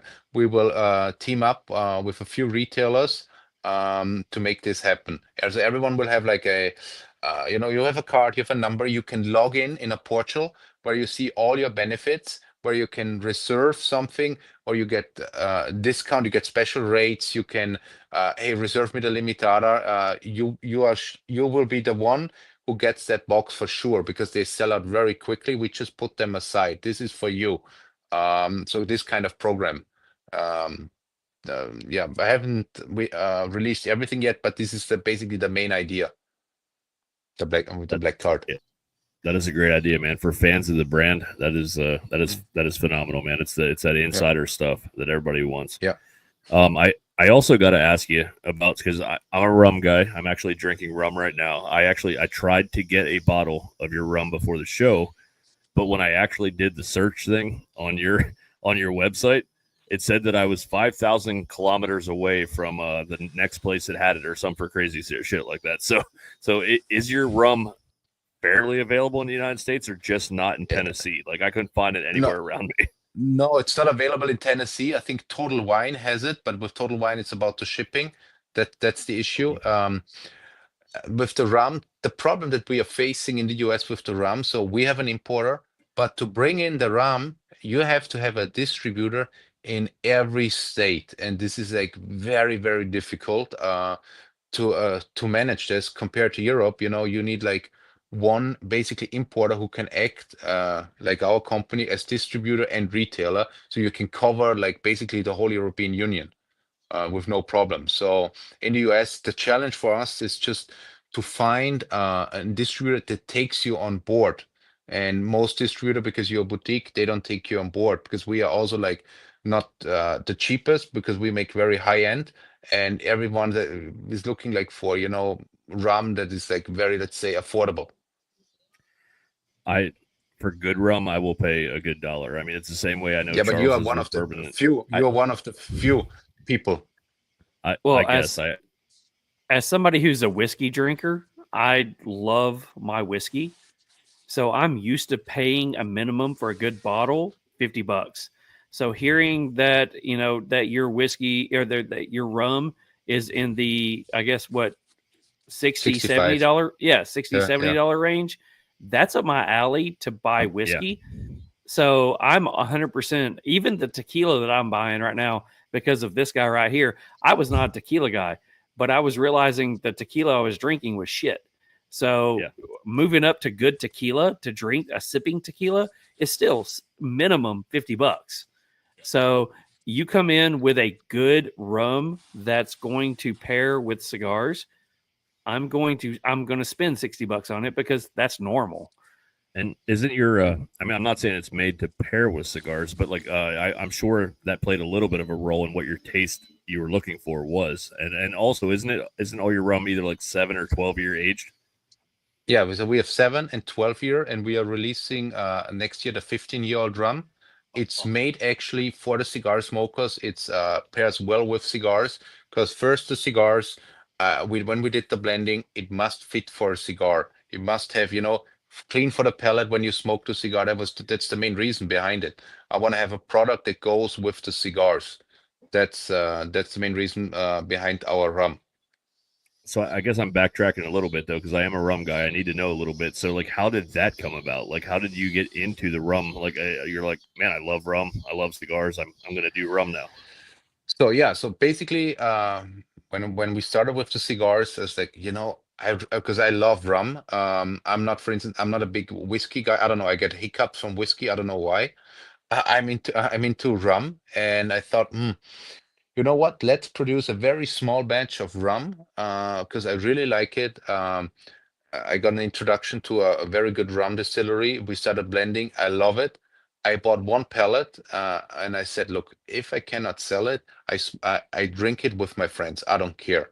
And that's how I started with the rum, with very small 1 pellet rum. And yeah, that's how I got into it. It's like I want to make a rum that goes well with the cigar, very smooth, no burning, clean palate, and it should have a good aftertaste. That's the main reason. So how involved with the rum are you? I mean, where is your rum made? Or do you go down there? Are you Yeah. helping, put the rum together? Yeah, the rum is made in Panama, and I live in Panama during wintertime for 6-7 months. I'm in Panama. That's where the distillery is. When it comes to blending or even bottling, I'm there. I'm 100% involved in the rum. That's pretty awesome. That's phenomenal. Yeah, I got to get my hands on some for sure. I do go to Florida at least a couple times a year. I know there's a bunch of Total Wines down there, so I'm hoping I can maybe run into a bottle, but we'll see how it goes. I mean, I think in California, Total Wine in California has it for sure, because that's where our importer is based. Well, see, Tennessee is a non-shipping state, which means yes, that's the next problem. Yeah. So, like Kentucky, Total Wine in California can ship to Kentucky or Georgia. They cannot ship to Tennessee. So we miss out on a lot of really good products when it comes to the spirits industry, because we just can't get it unless we're willing to travel. Yeah. And also, one of the disadvantage people keep telling me, and I understand. Let's say you order rum from Total Wine or like from any retailer in California, the shipping cost is so expensive. It's almost like half price of the bottle. Like, I mean, it's like usually it adds up to $30 just shipping. I think that's a lot. So we've talked about you doing, you going into the cigar industry. Now you're into the rum industry. You were into the law industry. Are you still doing anything with the law career? No, not at the moment. I'm only doing consultation to certain tobacco companies, how to enter, for instance, the European market, what regulation you have to look into, and just I'm acting as a consultant for only specific clients I want to work with. So I'm luckily I can choose them. Oh, that's good. So is it like American companies going to the European market? Europe. Okay. Yes. So getting them to be able to take what regulations are here and adapt them into the European market, I would say that probably has to be a big task. Oh yeah. So bringing in cigars into Europe, it got really, really complicated. It's not like bringing cigars to the US. Basically, you have an importer, you ship it, he imports it, done. In Europe, no, you have now this track and trace. Every cigar box has to have a special code. You need a software, and even it depends on what country you want to ship. Even you have to put a QR code on every single stick. It really depends. It's like got really difficult. And health warning. Every country has a different health warning. It's very complicated. So you have, I will say, one of the prettiest bands that I've ever seen is on this cigar. Not quite the color purple that I would hope, but my favorite color is purple. So, but you have such an intricate design on this one. Going into the Canadian markets, the European markets, you can't use this, can you? No, for the Canadian market, it will be covered with a green band, but for Europe, it's no problem. It's only where it's plain packaging. You have plain packaging in Canada. You have plain packaging in Singapore. You have plain packaging in Australia. What do you have to do? You have to put a band on the band, basically. You just have to cover it, and every cigar in a tobacco store looks the same, has this ugly green band. Just says the name, the size, and the vitola. That's it. That's insane. So does that affect sales on something like that? Because I mean, honestly, for me, I look at a band and I'm like, man, that thing tells a story. Or like, I'm a sucker for packaging. My wife always said I would buy something just because of the packaging. Like, does that knowingly affect your sales at all, you think, in places like that, or no? I think in general, for every brand, it just makes it difficult because if every cigar basically looks the same, So let's say there are basically two scenarios. If you know what you're smoking, you tell give me this one. If you have no idea, if you're like, hey, let's try something new, you cannot really tell. You have to rely on the opinion of try this one. You try this one. You have to rely on the opinion of the retailer, and this really depends like what is the retailer promoting. Because you cannot really tell. You just see 10 cigars, 10 different brands, but everyone has the same wrapper. What are you gonna take? Difficult. So as somebody who loves the spirits industry, whether it's I'm not a big rum person, but I've also never, just like tequila, I hated tequila because I only had bad memories of tequila. Same thing with rum. I think of all the rum that tastes like every fake fruit that's out there. So coming from somebody who is getting into each one of those, it has to be what's the difference between you getting a rum into the States versus you getting cigars in the States? Is it the same kind of hassle and regulations, or is one harder than the other? So bringing in cigars in the US is very easy compared bringing rum into the US. Bringing liquor in general into the US, it's like basically it's a nightmare because you have to involve so many people. It's really difficult. Whereas when you compare it to Europe, bringing in liquor to Europe is super easy. It's like bringing in, I don't know, an ashtray or bringing in lighter, same. But bringing it to cigars is very difficult. So it's the opposite. I would say, I guess your background has to play. I mean, we kind of touched on it already, but like, I guess your background has to be a big part of why you're still being successful in all of this, because the regulations and Yeah. maybe the workarounds a little bit on some of this stuff. Yeah. I mean, my background helps me a lot because I know basically, I know a lot of regulation, what's important, where you can play around, where you cannot play around.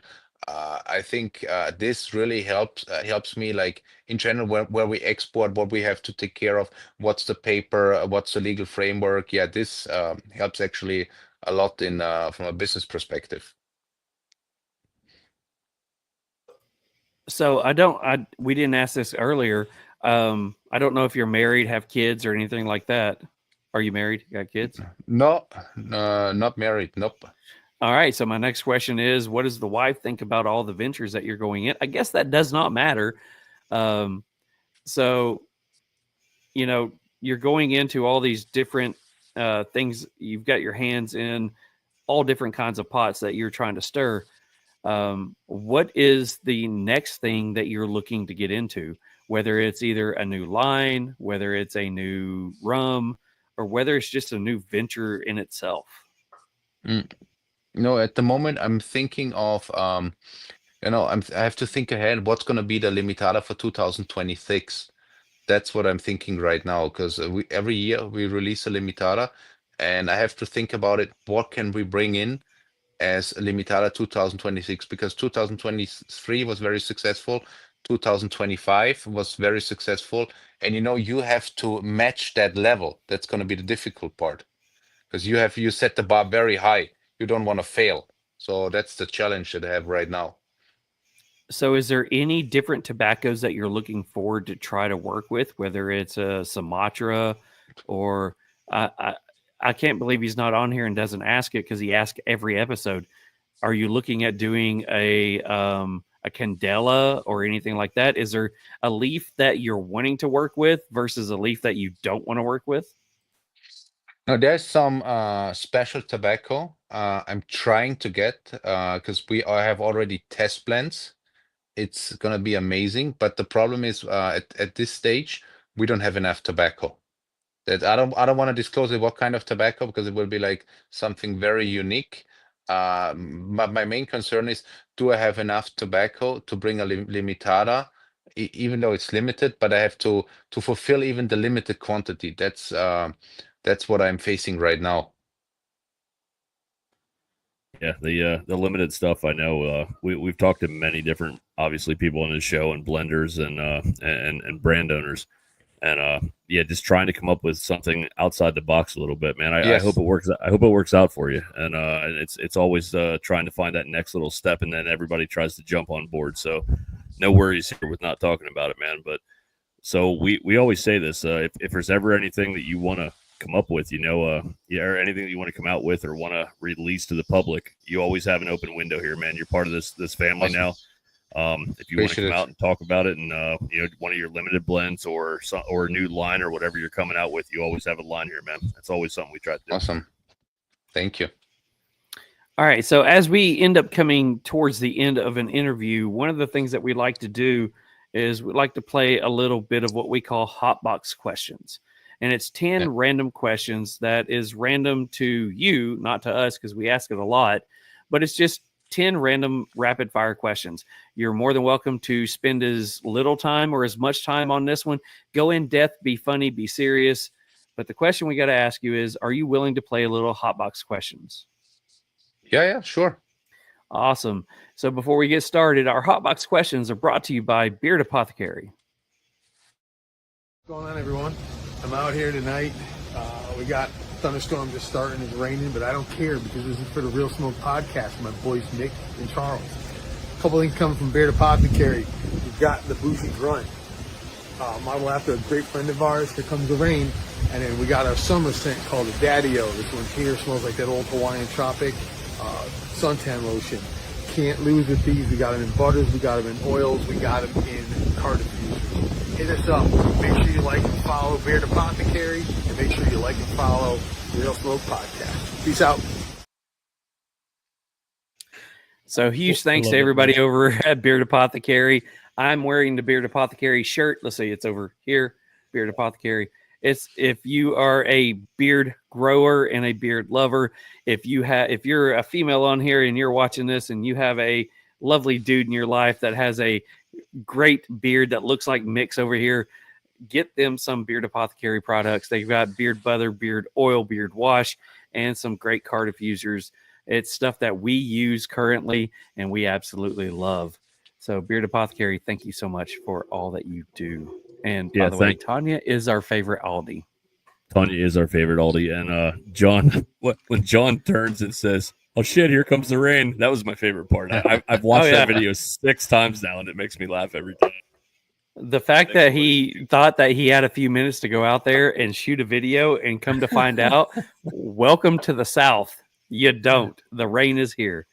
It was awesome. So anyways, Mick always starts us off with the hotbox questions. Mick, question number 1. All right, I like to start it off a little bit weird. Question number 1. What is your least favorite sound? My least favorite sound, like kind of music, or what do you mean? We've heard anything from fingernails on a chalkboard to babies crying to dogs puking. So just to give you a little reference, so like your least favorite, like you hear it, you're like, shit. Baby crying. It's baby crying. Yeah. It's rough. It's rough, especially when it's not yours on a plane. Yeah, but and on the plane. Yeah, that was my neck on the plane. Baby crying on the plane the whole flight. You can't sleep. I think that's one of the worst things that can happen. Absolutely. So question number 2, fill in the blank for me. When it comes to cigars or rum, cigars and rum are all about what? I would say brotherhood. It's all about the connection, brotherhood. Oh yeah, man. We say that every week, and it's what brings us all together, man. It don't matter whether you're a doctor, lawyer, janitor, McDonald's. Cigars connects. You can go in any country. You find a cigar smoker is sitting next to you. Cigars just connect. The cigar industry, they're very nice, usually very nice people. You smoke a cigar, everyone behaves, everyone is polite. I think it's just the connection that the cigars. It's not just about the smoking. It's also about the brotherhood. Like it connects people. That's what I keep telling. Like cigars connect people, and usually good people. 100%, man. I could not have said it better myself. Amazing. All right. Question number 3. Do you have a favorite musical band or artist? Not really. I listen like I don't have a favorite one. I just listen to like whatever comes into the radio at the moment because I'm traveling so much. I have to hear like different music, like hip hop, rap, dance, like that's. But I'm not into like hard rock and roll. That's not like the Slipknot, Marilyn Manson. No, not my style. Yeah, just everything where I can understand also the lyrics. So if you got in your car right now and turned on a station, what songs would you be listening to? Snoop Dogg next episode. Yes. Snoop Dogg, Dr. Dre, Eminem. Yeah. That's all Yeah. mine. Yeah. There's a reason he asked that. So if I'm going to give my secret away, I do it every week. So this is what I'll use for the after promos that we send out. I need music for it, and it's going to have that on it. So just that's it, man. Thank you. Awesome. All right. So whether it's food, music, snacks, cigars, whatever, what is your favorite guilty pleasure? What do you mean with guilty pleasure? It could be something that maybe isn't mainstream or other people look down on, or some people give you kind of a weird look, but to you, it's something that you like. Wow. It could be potato chips at 3:00 in the morning. It could be, I'm gonna for some reason, fast food. It could be crazy women. I'm just saying, whatever.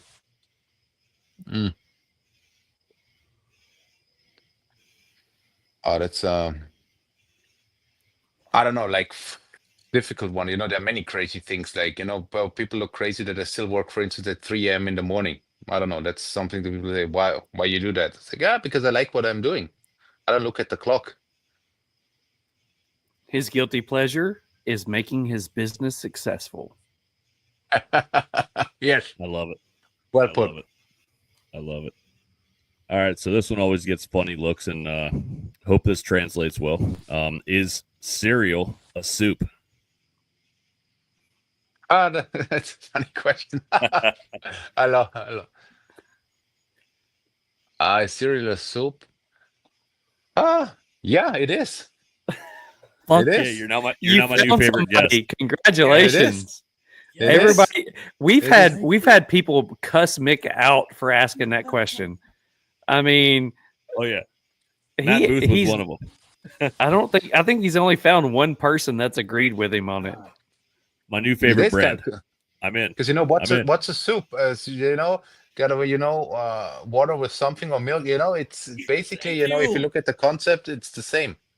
Thank Look at the concept: a goulash soup and a cereal. Milk, milk and cereals, and tomato sauce and meat.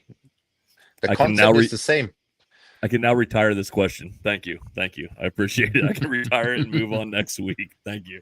But I'm the All only right, one so- who said that. I think there's only been two. Yeah, and the other one I had to talk into it. So you're the only one that's actually done it on your own. So I will take it. It's amazing. So out of 36 episodes, I think you're the only one who freely came by it. So, I mean, congratulations, But Mick. it's actually, I think it's a very interesting question because, if you look at the components, milk or let's say water or tomato, and additional ingredients. So from the concept, yeah. You It's just made exactly Mick so what I've happy been right saying. now. I am so happy. Yeah, it's so great. I'll remute myself. I'm good now. So question number 6, what is the one thing in your life that you're most proud of? I think as a young brand to be young boutique brand to be like in over like 60 countries available. I think that's to be very proud of. See, that's something that we didn't talk about. When did you start your brand? 5 years ago. And 5 years ago, yeah. and you're in how many countries? 60. 60 in 5 years. Yeah. I'm no longer keeps impressed that we are 6 months and 4,500 subscribers. Okay. So he just blew my mind with, that's freaking we- awesome. We do have followers in 80 countries though, so I am still going to throw that out there. But you're right, that's super impressive, brother. Well done.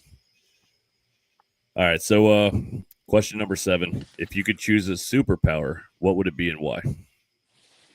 Superpower would be if I can make a day and not having 24 hours, but having 60. 100%. I feel need that. I feel that. Yeah. That So, as somebody, my question number 8, 7. I guess.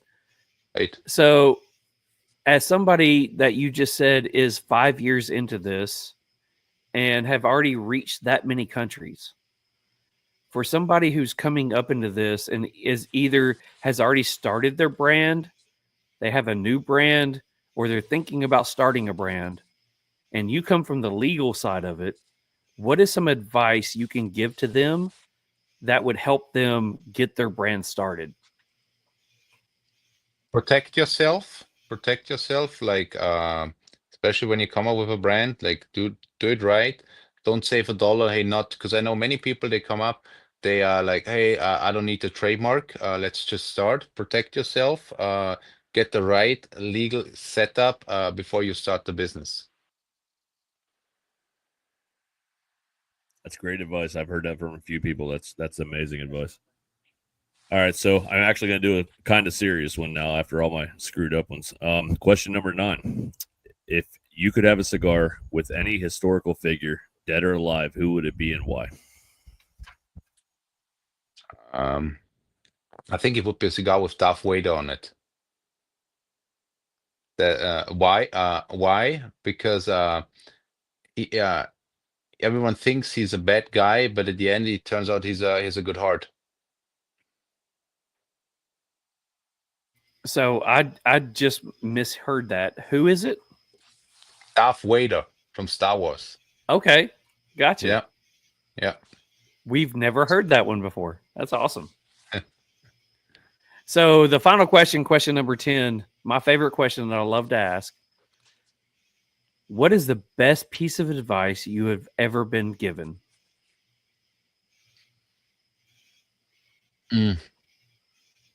That needs to be a picture right there. He's just like looking up at the sky, smoking that cigar, the smoke coming out.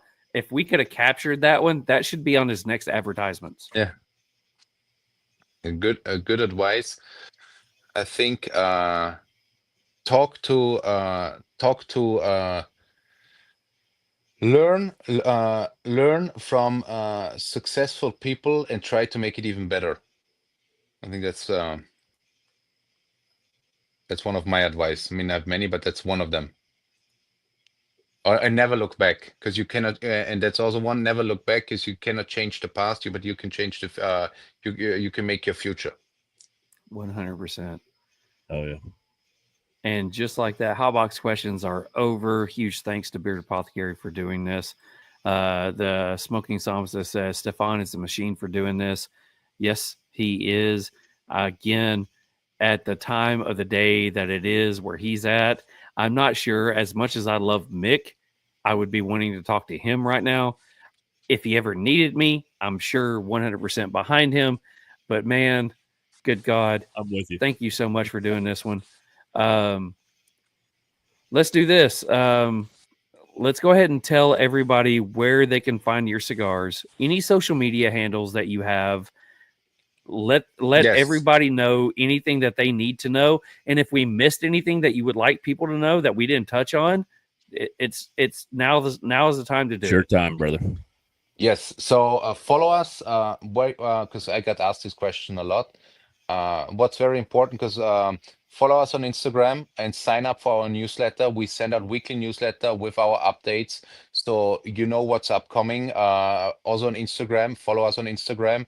You know what's going on. That's the best way where you stay updated with Lampert Cigars, especially our newsletter and Instagram. We post everything, we share everything. Tag us if you smoke a Lampert Cigars. We share the post, and yeah, that's how you can find out what's going on with Lampert. It's the best way to connect. And if you have any questions, I tell this to everyone, feel free to reach out to me, send me an email, info@lampertcigars.com, and I will answer that email in person. If you have any question, any concern, reach out, and I'm happy to answer any of your questions. Man, it's been awesome connecting with you, and even the conversations we had behind the scenes, man. Like, you've been amazing. We wish you nothing but success in the future. Thank you so man. much. Can I copy your question with the soup? Can I copy that? Because I will ask this to my buddies tomorrow. Absolutely, please do. And it's you phenomenal. have to let us know what they say. Yeah. It's no, but we can't say thank you enough, man. Like, I was looking forward to this one because I've loved every cigar I've smoked of yours, but I didn't know a ton about the brand. So just getting to know about everything that you've built so far, and I'm excited to see where it goes in the future, man. You're doing he's a fucking 5 years podcast. in. Yeah, and he's Just doing 5. a podcast at 3 a.m. That tells you how driven he is, man. And like, honestly, we'll promote you. Tag us in everything, brother. Tag us in anything you put out. And we'll put it on our page as well. So, thank you, appreciate it. I really appreciate you guys putting me on board on this podcast. I had fun, laughs, and I love that question. And the soup question, it's mine. I think there's no copyright on it. I will copy it. Yeah, really, really appreciate it. So have you come out with the black card yet, or is that something coming in the future? It's coming out, I think, in the next 2 to 3 weeks. Is there going to be a price? Is there a price on it, or? There will probably initial like yearly fee, but it won't be expensive. But you will make it up with any purchase and discount that we give. Nice. So as Mick always says on here, I know you got some stuff coming up in the future. You got different cigars coming up in the future, as well as the black card coming up in the future. If you ever want to jump on for 5 or 10 minutes at the end of one of our podcasts and just talk about what's going on, let us know. We will set up a time. I know you're in. It's late for you, but we can get that information out. When you're on Instagram and you got something new that you're wanting to post out, collab with us. We will always collab with you back, so it gets it out to more people. So you're part of the family, whether you like it or not. Right now, you're part of the family. Just be sure to, as long as you stay in communication with us, we will do our best to help you out. So thank you so much for being on here, and we appreciate it. Enjoy the rest of your morning because it's no longer night. And thank you so much for being on here. No, bro. Thank you guys, and appreciate all the support. And for everyone who's watching, thanks for the support. And I see you guys soon. All right. Thanks, man. Have a great morning. You. See you, brother. Thank you, guys. Have a good evening. See you. You too. And just like that, number 36 is in the books. And I'm still impressed with 60 countries in 5 years. Why am I so impressed with this? That's got to be big, right? Well. Oh yeah, I truly attribute that to his background, and I'm not taking anything away from it. He earned every bit of that, his degrees, and now what he's doing with the cigar company. But I attribute that to his knowledge of what it takes to get into these countries, and props to him. He leveraged it, and it worked out amazing for him. I'm super happy for him, and he's putting out a great product. It's not like he's pushing out a crappy product. It's amazing. So I'm happy for him. So one thing that I will say is I did not research. You like to do your research. I don't. I want to be surprised. I want to get a lot of my questions come from right off, like what somebody says. I want to have a rebuttal question. That I guess that's because I like to argue a lot, whatever it is. But I like that point. And going into this, I thought this was a 20-year-old brand with a guy who is in his 50s, who's been doing this, and he's got a lineage behind it.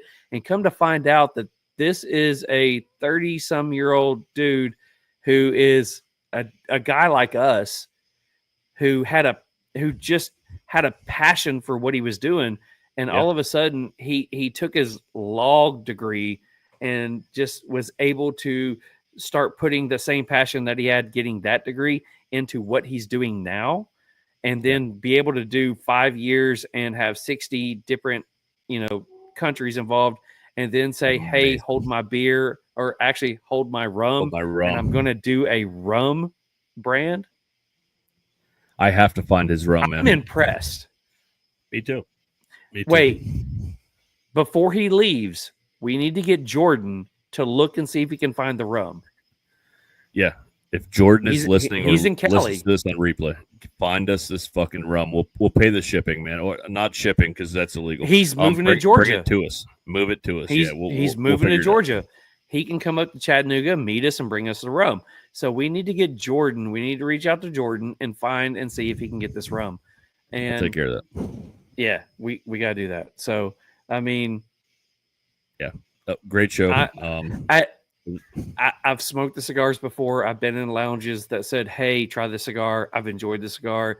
Never really thought about the cigar brand. And even when you brought it up and said, hey, let's get him on, it's like, okay, cool. Now I'm like, I like this guy. Yeah, because the brand speaks to me. And then smoking more into cigars and actually paying attention to the cigars speak to me. So 100% love what we did tonight. Super great. So I'm excited. Yeah, me too. Yeah, great show. It did remind me when I was, this is totally random, but before we go to the next segment, I have been talking to John a lot lately, right before he sent that video. We're working on a few things for a certain episode in October. So I'll leave it at that and we can move on. But I'm just saying. Oh, that works. Don't leave everybody hanging on that one. Okay. It might be a birthday bash. I don't know. I'm just saying. If you don't know, Mick has decided to do a birthday roast in October of somebody. So he hasn't told me who the guests are. I just got to put them on. So Charles will find out exactly who's coming on in the 10-minute slot they're afforded when they show up in the green room. So it's going to be a fun show. I have everything all lined out. I'm working on details now, but I have the guest list lined out. So it's going to be an amazing night. You're not going to want to miss that one. Yeah, that's the week of it's actually on my birthday, isn't it? It is. Okay, so it's going to be Thursday, October 23rd. It's going to be a wonderful night. No, it's not. So it's sure to be interesting. So we do have a couple of things going on next. We have cigar review coming up. We do have the prizes to give away.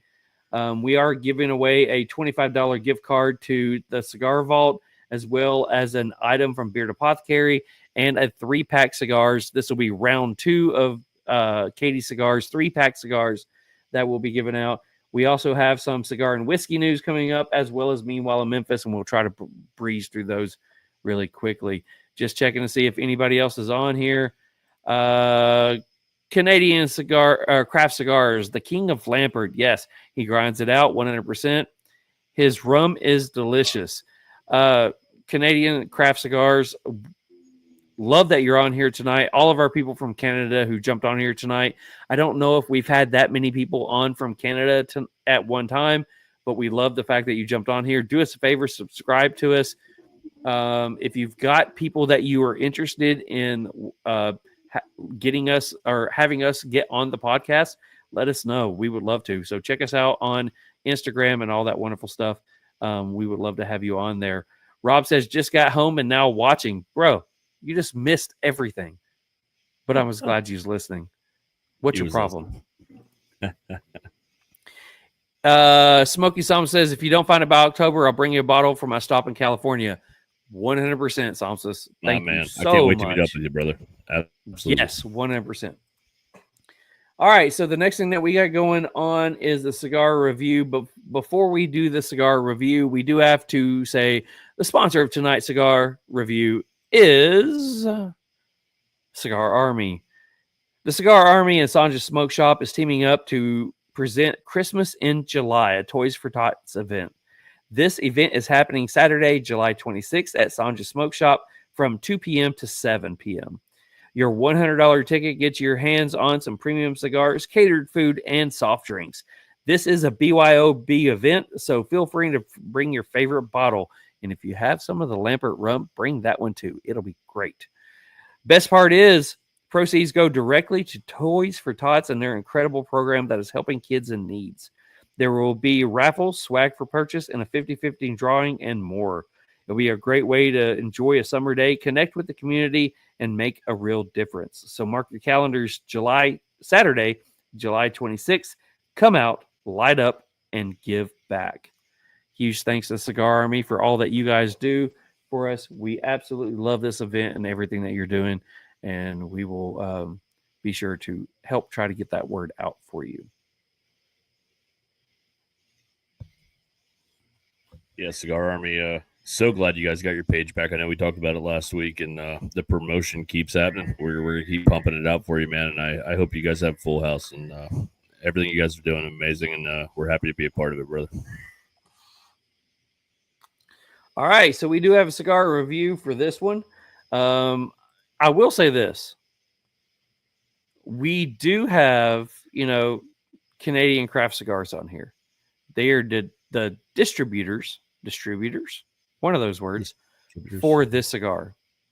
So I know they're watching, so hopefully they don't roast us if we say anything bad. So anyways, Robert says he was listening. Frank, Cigar Army, says they do it for the kids, and thank you. We know you do it for the kids, and we know that everything that you're doing is worthwhile and it has a purpose.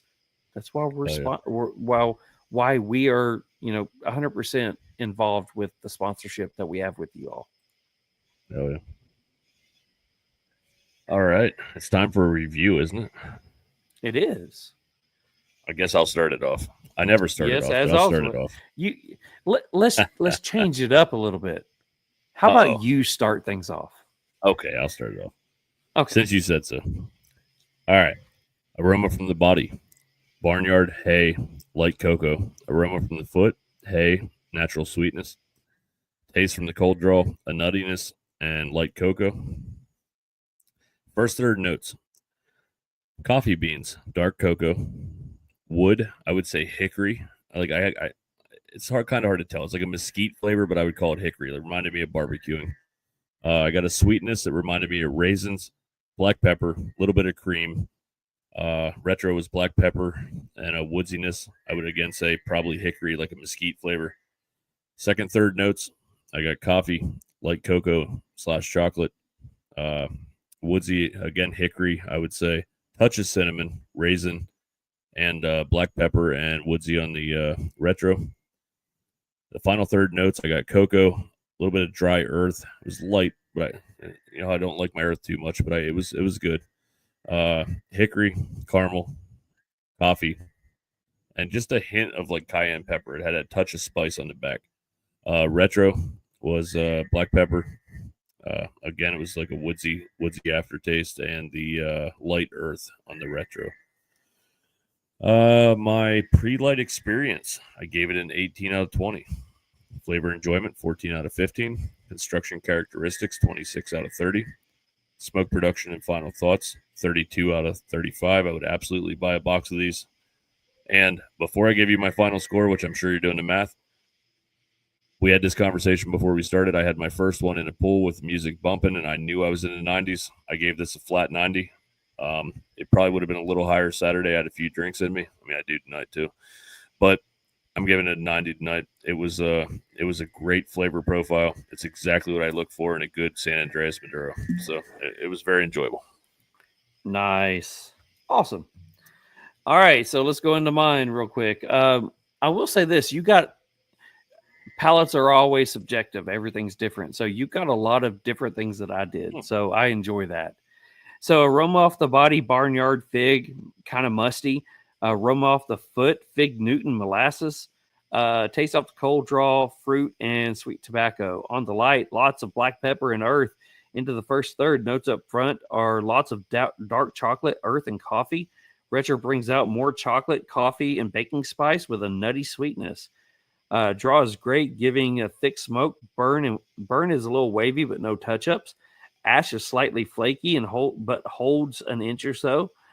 Finish is long and leaves a sweet note on the palate. Strength is about a medium plus.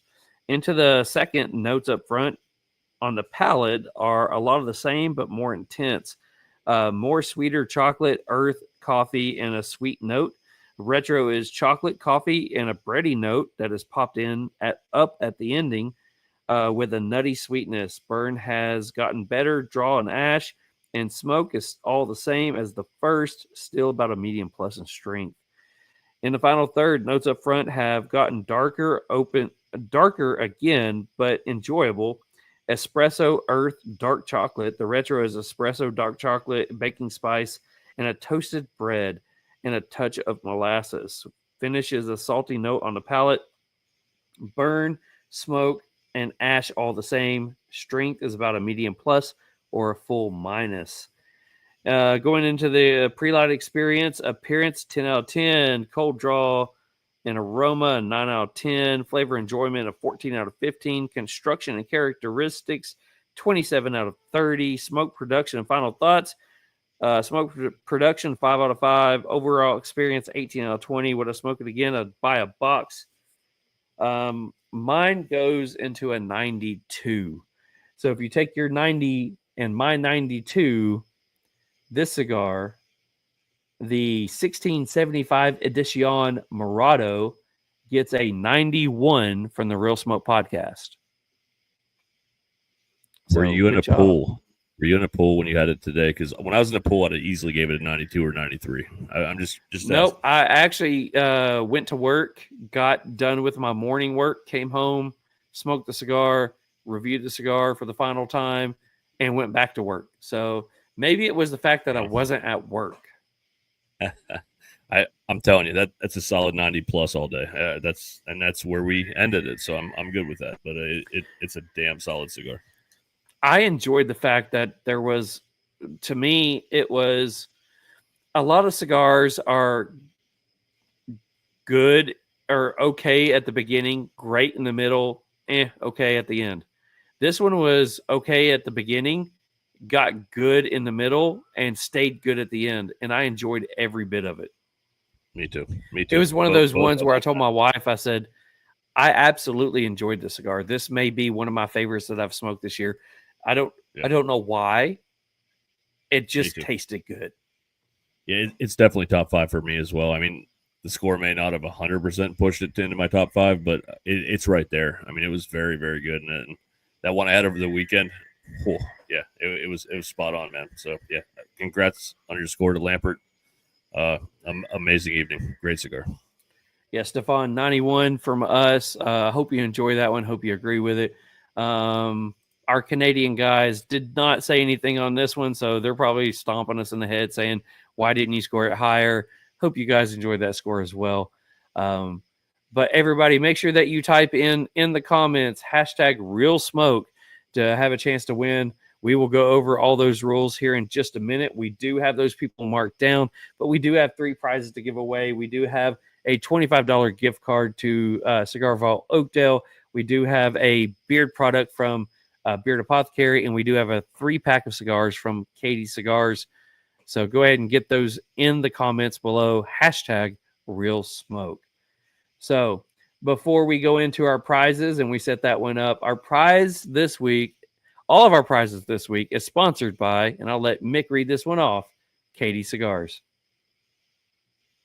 The prizes tonight are sponsored by XII Cigars. You can find them at Instagram at XII Cigars or www.xicigarco.com. All righty. So huge thanks to Mark over at XII Cigars for what he does for us. He gave us a lot at the beginning, and then he said, let's do it again. So absolutely love the fact that he is willing to support us and do that stuff again. So we do have this one and 3 more coming up, or 2 more coming up.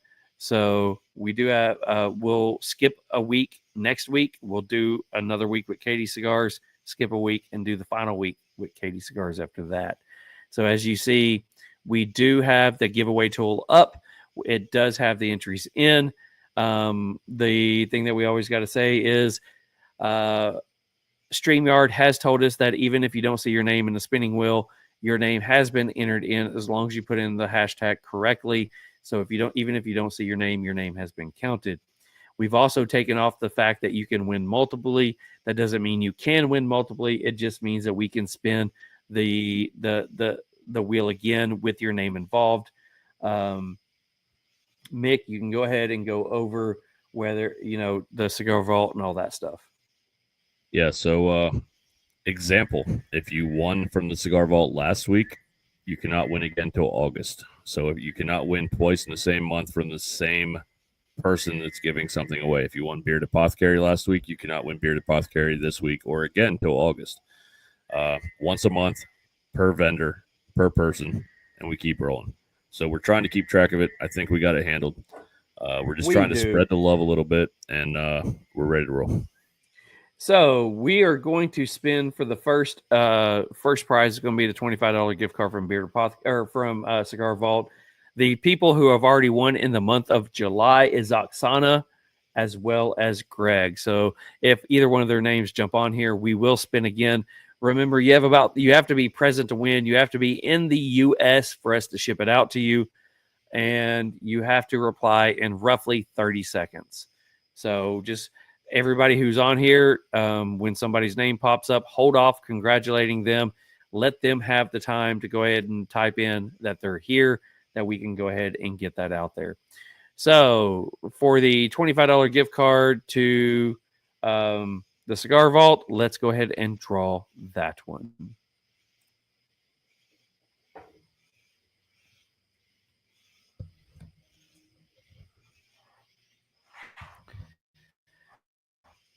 Angela, are you on here? Angela, please, what I need you to do is type in the comments on Facebook or on YouTube that you are here. We will give you roughly about 30 seconds to go ahead and do that. But come on, Angela, we know you're here. You're on here, right? I have a so if our New Zealand buddy and is Angela says awesome.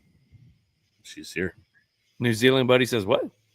So if our New Zealand buddy, if we do not sell out by the end of the podcast tonight on the Cigar Vault giveaway, and he would like to buy one and give it to somebody, hit me up in my DMs. If you have Venmo, you could Venmo me the money. I'll pay for the cigars and we'll send them to whoever wins next week. We'll do that next week. If they're not sold out by the end of the show, I'll buy one for next week and we'll give it away next week, if that works. Really quickly, go to Cigar Vault Oakdale and go type in the search engine, Real Smoke. We have a 3-pack of cigars, or we have a 5-pack of cigars that we have done a deal with. And it is a lot of the cigars that we have already smoked and reviewed on here.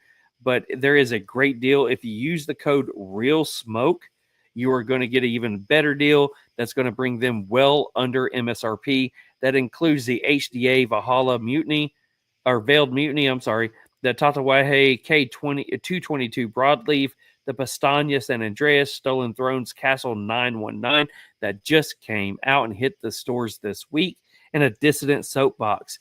We set up a challenge to see if everybody would go ahead and finish buying out the 3 packs that were left. We have 3 that are left. We hope that you did that, because when I go and message Cigar Vault, as soon as this is over, and say how many are left, I hope that he says 0. So do us a favor, go do that one. And we would be forever grateful for you. Angela Thompson did jump on here and say she is here. So congratulations, ma'am, for winning this one. What I need you to do is simple.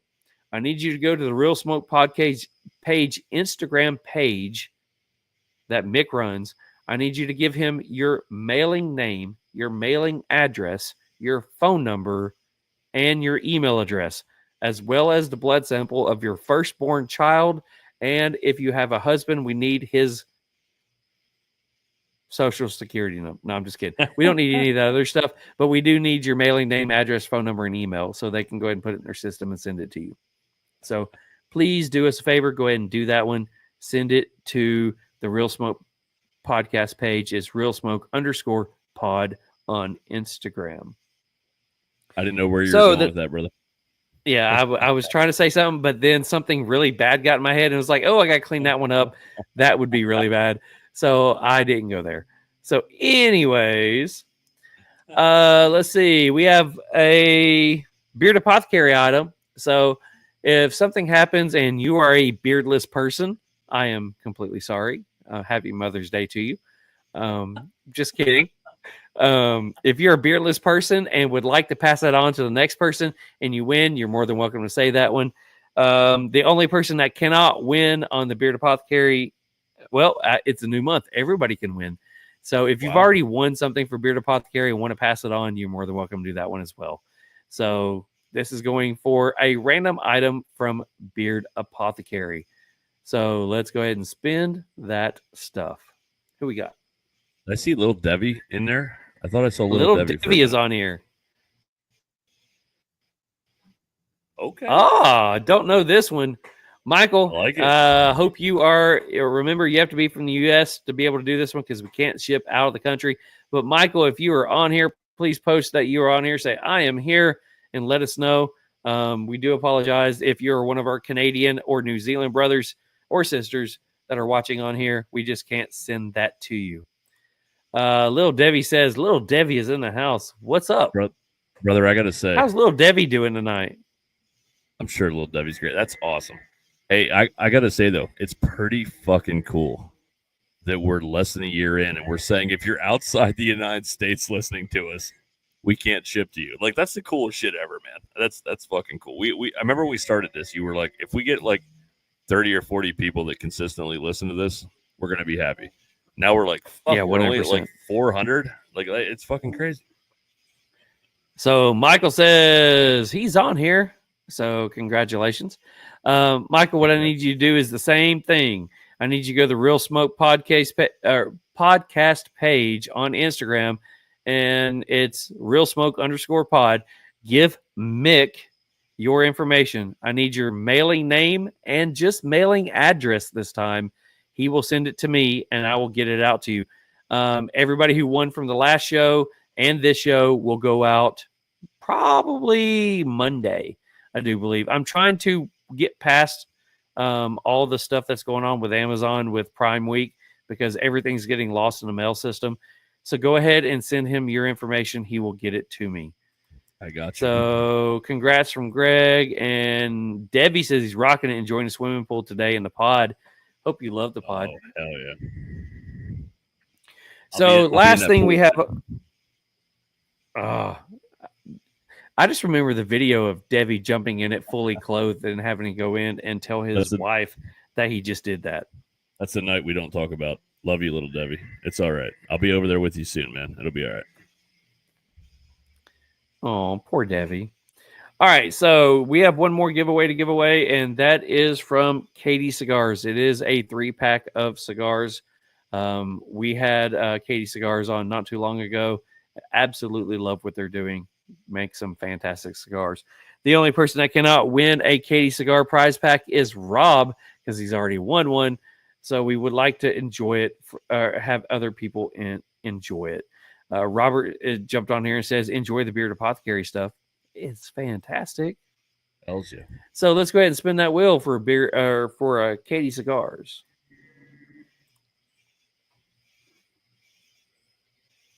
So the winner is going to be the Smoking Psalmist. Well, okay then. So Smoking Psalmist, are you on here? Oh, that's our New Zealand buddy. If he wants, hey, listen, if he wants them, send them to me, and I will get them to him. Like I'm sure he wants them. Like if he want them fair and square, he's on here every week. Let's do this. Yes, he just commented and said, "Holy crap!" So Smoking Psalmist, we know you're coming into the States. You're meeting up with Mick. Would you like the Beard Apothecary, or I'm sorry, the Katie Cigars? Yeah. If you want them, I will hold them till you get here. I'll make sure you get them. And if by some odd chance I get moved by then, I will make sure Devin has them. He'll meet up with you. I'll take care of. Devin's like, why are you throwing me into this? But I got you. You'll get your Katie Cigars. We will make sure that while you're in the States, you meet up with somebody from, we'll say somebody from TriStar Herf Crew that's out in Memphis, which is the club that we are a part of. He says that would be awesome. So we got you. Mick, what I want you to do is I want you to reach out to Mark, let him know what's going on, and go ahead and have them send them to you. Smoking Solstice, we will get that set up with you. If Mick is in the state, he will meet up with you. If not, we will have you'll get to meet little Devi, the person we talk about all the time on here. Our boy. You'll get to meet little Devi. So if that works for you, that works for us, and we are good to go on that. Hey, I'm going to give one little quick shout out here. I just got a message from Stefan Lampert that said, "Really, I had a blast, boys. Thank you so much. Best pod out there." So I'm super excited. Nice. About that. That's fucking cool. That's as awesome. Shit. Love that guy. So Samsa says that would be awesome. Sounds great, and thanks so much. Hey, we're just here to try to help. I mean, we hate that, we have people from outside the states that could be on here and can't win something, but you have to understand the idea of getting something to you just probably would not work out. So the fact that you're coming over to the States and able to meet up with somebody from the podcast or from TriStar, either way. And if you don't know who TriStar is, TriStar Herf Crew is an online social cigar community that is built up of everybody from all over the United States as well as Honduras. We do have multiple members in Honduras. So if you're interested in signing up with TriStar Herf Crew, check us out at tristarherfcrew.com or look us up online. We just did get our Instagram page back. It's been, I think, 6 months. I was able to log in for the first time today. So if you have messaged us on the TriStar Herf Crew page about being a member, I'm actually able to get back on there. So I'm going to start going through those messages. So if anybody's interested, check it out. I'm just saying it would be cool to have a TriStar New Zealand patch. It would be pretty cool. I'm just saying. I'm throwing it out there. But I know the time difference is kind of a mess. So it would be kind of hard for him to jump on a Tuesday Herf at 8 o'clock Eastern U.S. It would, but it'd be fucking cool. Even if he hopped on one, just become never mind. But it'd be cool. It'd be cool. Hey, if he could do the one to get on there, but yet he could be involved in the chat, that would be fantastic as well. Just throwing it out there. This dude's cool, man. He really supports us and loves great cigars and has a hard time getting some of them in New Zealand. But it's really, really cool communicating with somebody out there that just enjoys what we're doing and just having fun with it. So we awesome appreciate to get some of our Canadian people on there too, because we had a big Canadian group on here tonight, and we gotta say thanks to Stefan for that one, because that one. I was owed to the boat. That's a midday shift. I might be able to squeeze in something. Ooh. Okay. Not saying no. He didn't say no. Hit me up. Hit me up. Yeah, talk to Mick. He'll give you the lowdown. All right, so that was all of our cigar prizes for this one. Congratulations to Angela Thompson, Michael, as well as Smoking Psalms. Smoking Psalms, what's your name? Was he the one guy? He wasn't the one guy that was. I was calling him Dirt because it was all weird. No, that was Card Shark. Okay. So this guy, I should know his name, but I know that because he has two different names. He has one on YouTube and he has one on Instagram, and I can't keep it straight. There's just too much going on. But what's he saying? 8 p.m. podcast. Might be able to do 8 p.m. True story. Yeah. Rob's still on with us. What's up, Rob? What's up, Mark? Now we know your name. I'm putting your name in the book now, Mark. Yeah, he's in the book. Yeah, so some of the coolest messages I got. So I don't know if I think I shared it as well. That one guy was from like the Netherlands, and he said his morning always consists of listening to the Real Smoke podcast, having a cigar, and getting ready for the day ahead. And like that was one of the coolest fucking posts. I'm like, the Netherlands, like what the fuck are we doing? Like how do we get more involved in some of these other countries? It's so cool though. It's amazing. See, what would be cool is the people who actually are from, whether it's New Zealand, the Netherlands, Canada, all the other countries that listen to us. If we could arrange a podcast and we just call it the International Podcast and do one where we just invite them on here and we just bullshit with everybody from different countries and just have a good night of it. And we can talk to, and we can ask them about what, like the cigar, the whiskey, the world is like where they live, because we don't get to see that stuff. Our news is only populated with the bullshit that's going on over here. We don't get to hear about the cool shit going on over there. Or, I mean, it could, and to them, it may be the bad shit, but it would be cool to have different people on here. Bro, I like where your head's at. That's awesome. That would be a cool fucking show. Or we invite our people from other country. Maybe both, but we invite them on for their friends and family. I mean, we've got people that we're going to have on soon that is from Nicaragua. We've got our family members that are over in Honduras. We could bring in people from the Netherlands, New Zealand, Canada. It'd be the international show that would be just fantastic. Amazing. Mark says, sorry, no shootings here this week. Meanwhile, in Memphis. Yeah, I wish All I right, could say so the same. we got to move on to the next segment that we got, and it is going to be our cigar news. And I love saying this. We do have that new sponsor. So our cigar news is brought to you by 13 Knives. Thank you for tuning in. Hey guys, this is Robert over at 13 Knives, and I want to wish you a very happy Freedom Awareness Month from Middle Tennessee. And I want to tell you a little bit about the Bulldog Cigar Cutter. Ooh, pretty. Which I make in the shop right behind me.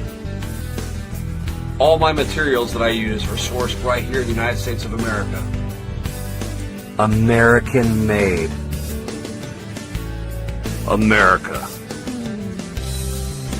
I use 1095 hard carbon steel purchased right here in the great United States.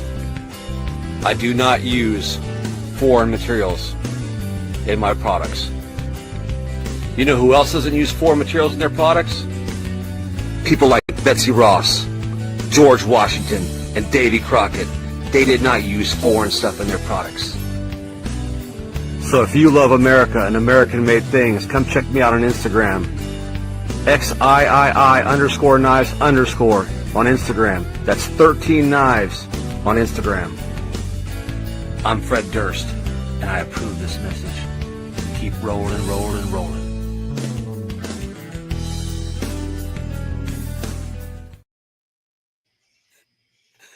Bro, you've had so many great ideas since we started this. I mean, I guess we both bounced a ton of shit off each other, but your ideas are brilliant, man. And having everyone do their own spot like this is like the best fucking thing you've ever come up with, man. I love seeing the personality that they put behind it. I mean, awesome. That is 100% his personality. And just for legal reasons, I had to put that little red bar up there. This is not really. Because, I mean, we joke all the time that Robert looks like him. Yep, Mr. Fred.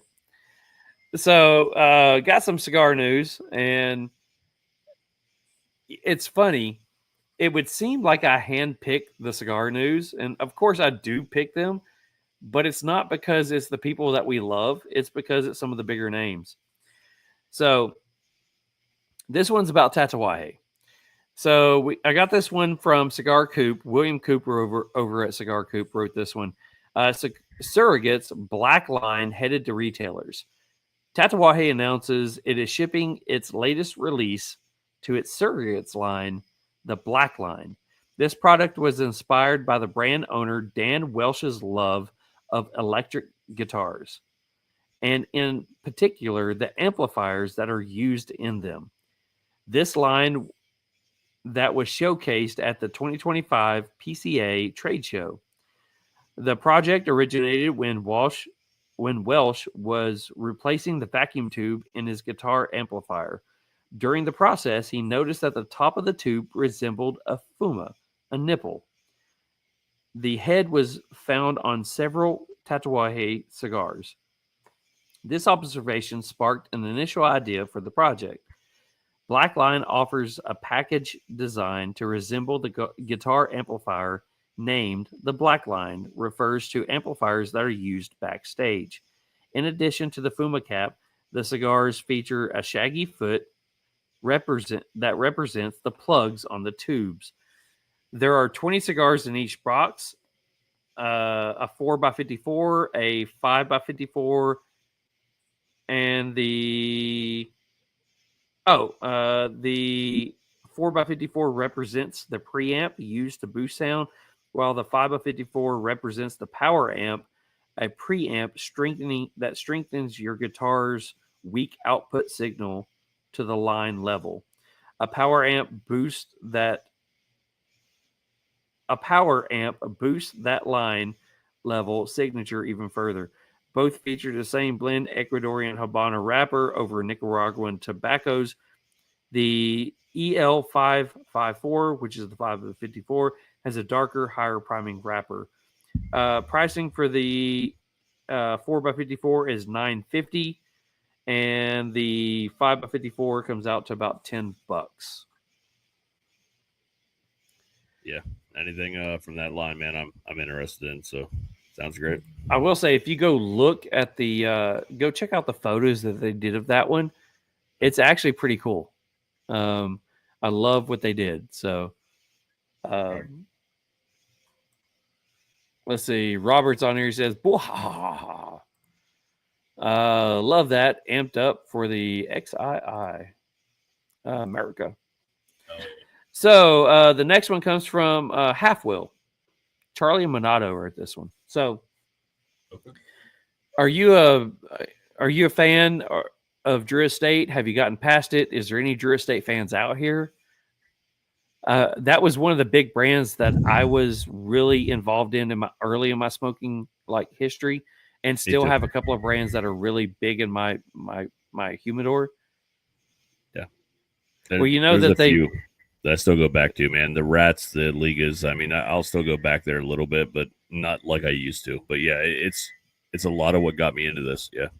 Right. So around COVID, they put out their little freestyle live packs that they did, the online stuff, and everybody was out trying to get the backpacks and the cigar. I think I got a cigar can or spray can or lighter up here somewhere and all that stuff. Well, they got a new one. They're doing a whole shit ton of them. Okay. So Drew Estate's newest cigar is headed to stores for a preview. As the company has done for the past few years, the company is getting previewed as a part of the Drew Estate Freestyle Live program, which is a multifaceted marketing campaign that starts with selling these sampler packs that are on their ways to stores. The packs come with 3 unbanded cigars, a preview of the new line, a Drew Estate branded 40-ounce tumbler. So I guess the cigars this time are coming in something that resembles a Stanley. So nice. I guess it's time to get the ladies involved because they got to have their Stanleys. So just saying, I got my Stanley out here tonight. Can you guess who it's branded by?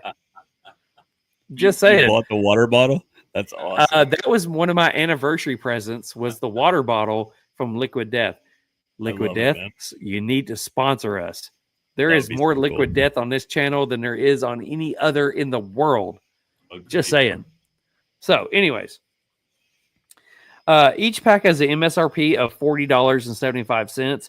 The second part of the Freestyle Live program will take place in late August when Drew Estate releases a video podcast announcing the new line. Currently, the plan is for that to take place on August 28th. So stay tuned for that area. They will be around on that one. While the cigars are meant to be a mystery, the company describes them as 100% unapologetically Nicaraguan. Now, if you've been a part of the last 2 Freestyle Lives, a lot of people, it's been very controversial. A lot of people, there's been a lot of people who love them, and a whole lot of Drew Estate people who have hated them because both of them have been the sweet tips that's gone into the Deadwood series. Not my forte. It used to be a long time ago, but it's not now. So thinking about it, the number one question that a lot of people had was, all right, so which Vitola of a Deadwood series cigar is this going to be? Well, you're about to find out. It said, we will give you 2 clues to this blend.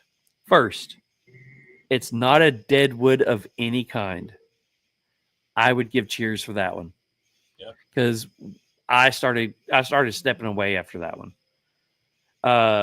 Second, the new drop is all about the Dominican Republic. Drew Estate is the original people's champ. That's my word, says Jonathan Drew. Especially those who have included some sort of giveaway through the company says that there's no sweepstakes that will take part as a part of the Freestyle Live event. So they put on here the previous lines that have gone through there. So if you go back into when all this started happening, think of these cigars if you're familiar with Drew Estate. The Freestyle Live events have gave birth to the Undercrown 10, which is my favorite cigar that Drew Estate ever put out. I like the Ligas. I like the Ligas back when Malilo, Saka, all them were playing with them. Yeah. I'm not a fan of the Ligas now. I no disrespect to who's blending them now.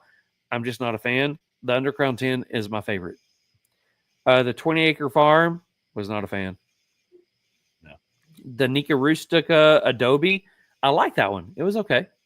The year the rat I just had this year was amazing. Oh, really? Amazing. Okay. Great cigar. Gotta try that one. The Blackened M81. Not really a fan of any of the Blackened cigars. The Liga H99 Papas Fritas. I thought that one was okay. Not a big fan, but I thought it was okay. The Blackened S84. Wasn't a fan. Deadwood Girl with No Name. Not a fan at all. Deadwood Dominicana. That was the new one. Not a fan at all. So to me, the freestyle ones have been hit or miss. I'm just glad that they're going into something different, and I'm looking forward to seeing what this new cigar is going to bring. I hope they hit that more full-bodied, medium strength like the Undercrown 10 was. Hope they hit that more than they did the other stuff that they did. Absolutely. So the last one I got, because this is cigar and whiskey news now, we do have something from Breaking Bourbon. Go check out Breaking Bourbon. And let's see if you understand or know who this person is. Okay. In a press release in Augusta, Kentucky, July 3rd, 2025, it's back. Augusta Distillery is re-releasing the bourbon that captured the world's best bourbon title from the San Francisco World's Bourbon Spirits Competition in 2023. This eagerly awaited re-release celebrates the whiskey that put Augusta Distillery on the map as a world-class bourbon producer. The bourbon lovers everywhere can purchase this bottle of the 13-year-old bourbon. This is where it's going to hurt you. For $219.99. I knew you can buy it online. Yeah. Well, I mean, their good stuff already hits one. I mean, it's $120. Yeah, it is. But it's good. It's very good. Yeah, I've had pours, but I haven't bought a bottle. Yeah. You can buy it online or in person at the Augusta Distillery. Each bottle is released on site and will be at least, and this is where it hits me in my good spot, it's 135 proof. Okay. 135 proof. I'll tell you what. I'll buy it. You have Alex Castle sign it, and I'll buy 2 of them. I could have that done tomorrow. I know you could. There's something already signed by her that's coming our way. So yeah, it is. All right. So Buckner's 13 holds a special place in our hearts. It's the bourbon that earned us a global recognition on the world's best bourbon stage, said Ryan Edwards, president of Augusta Distillery. This re-release celebrates the heritage, craftsmanship, and tradition behind each bottle of Buckner's. Never blended, never diluted, always unique. Buckner's 13 is a single barrel, cask strength. I feel like Homer Simpson right now. I just need that meme. Love it. Unfiltered bourbon that has matured for 13 years, creating deep copper brilliance. According to master distiller Alex Castle, The nose offers leather, cherry, and toffee, with subtle hints of floral notes and spice. The palate delivers cherry, rye, and dark chocolate layered perfectly with smoke. Wow. The finish is medium to long and leaves you wanting more. Unbelievable. Sounds perfect. I want and / need this whiskey.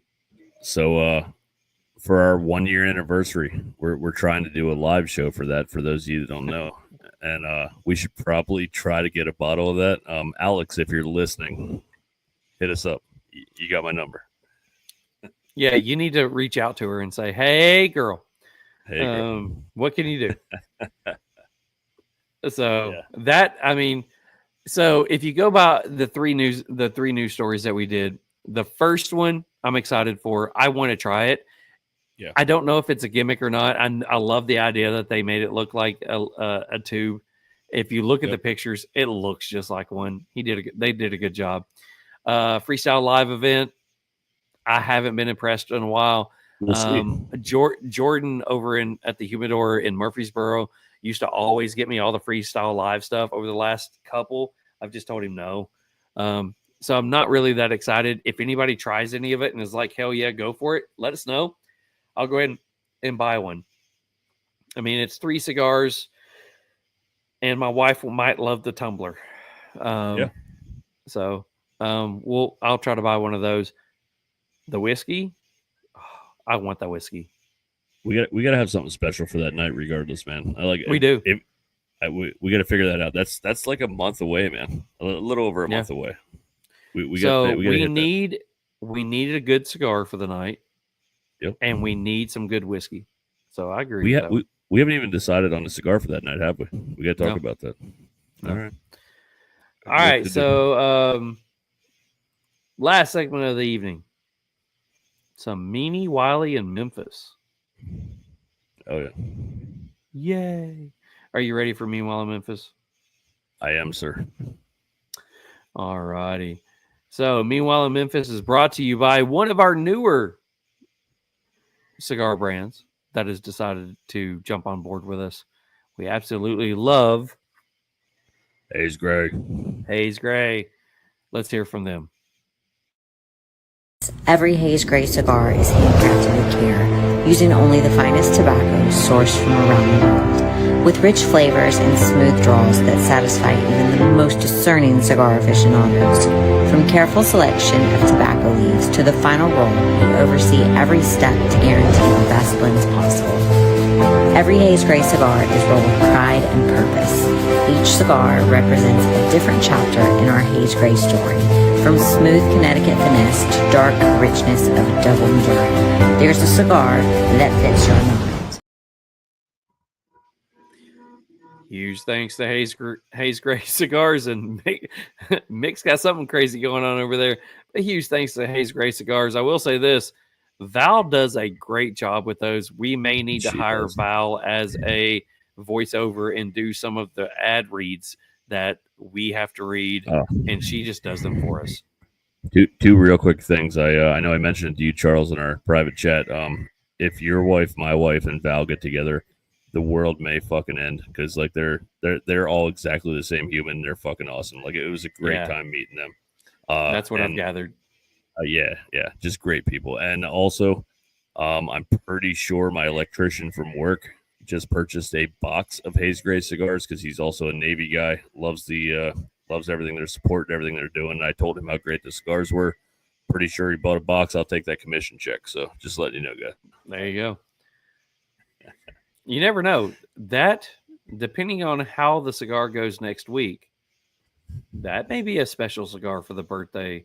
Bro, I'm telling you, we do have you have a bunch of brotherhoods heading your way. I heard that's their other Maduro. So I'll have your cigars sent out by Saturday, so you'll have them next week. But anyway, all right. Meanwhile in Memphis. All right, so I will say this before you do Meanwhile in Memphis. I'm thoroughly excited that Haze Gray has joined us on here. So thank you guys for doing all that one. But let's jump into some. Memphis, it's happening again. Meanwhile in Memphis, the sky turns wild. Stray gators Beers and pools running free and wild. Some guys wearing mud boots with a suit on trial.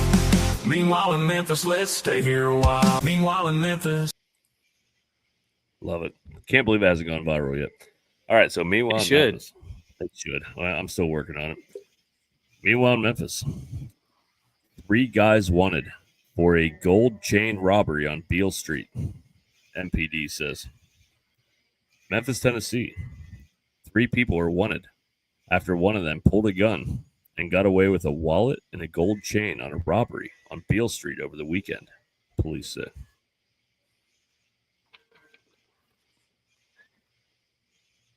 Three men jumped out of a truck at a cafe on Beale Street and 3rd Street.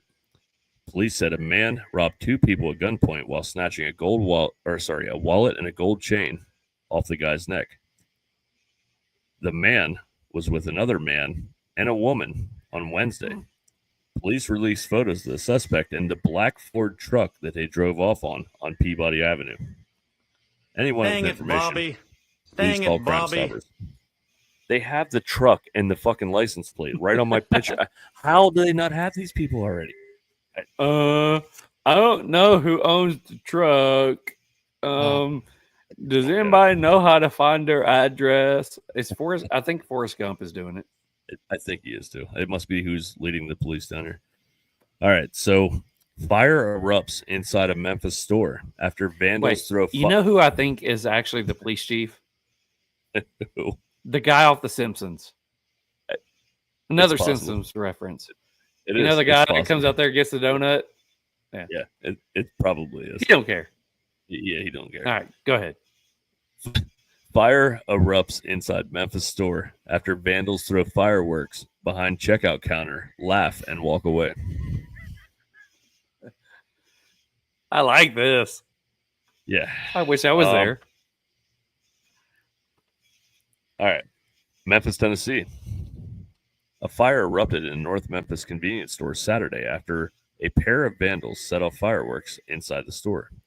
Memphis Police Department said that the act was caught on surveillance video, and an investigation is now underway to identify the suspects. MPD I like that. reports. An MPD investigation is on the way. Yeah. MPD reports that a clerk was checking out a customer at the Chelsea Food Fuel, located at the corner of Chelsea Avenue and Danny Thomas Boulevard, when he felt something bounce off his shirt. Police said that Police said the object was one of several lit fireworks thrown over the counter, which was set off behind the checkout and started a fire and heavy smoke. The employee immediately called for help just after 1 p.m.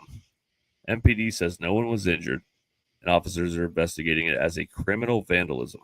Surveillance video captures one suspect committing the act. An accomplice served as an outside lookout.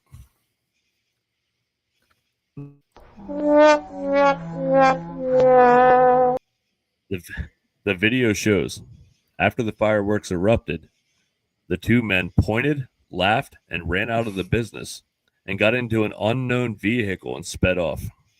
The extent of the damages that was caused is yet to be released. Dang it, Bobby. Apparently, it was pretty funny. I don't know. I wasn't there, so I wouldn't know. I don't know.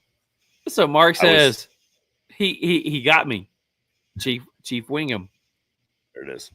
Rob wants to know, how is the robbery on Beale Street even considered news of Memphis? Isn't that like to the day? Isn't that like this is Tuesday at 4:00?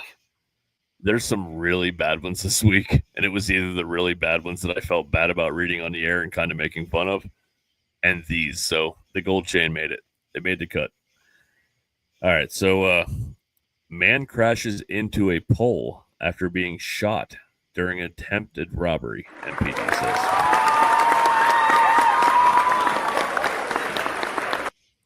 So there's only one reason I put this in here. We'll get to it in a minute.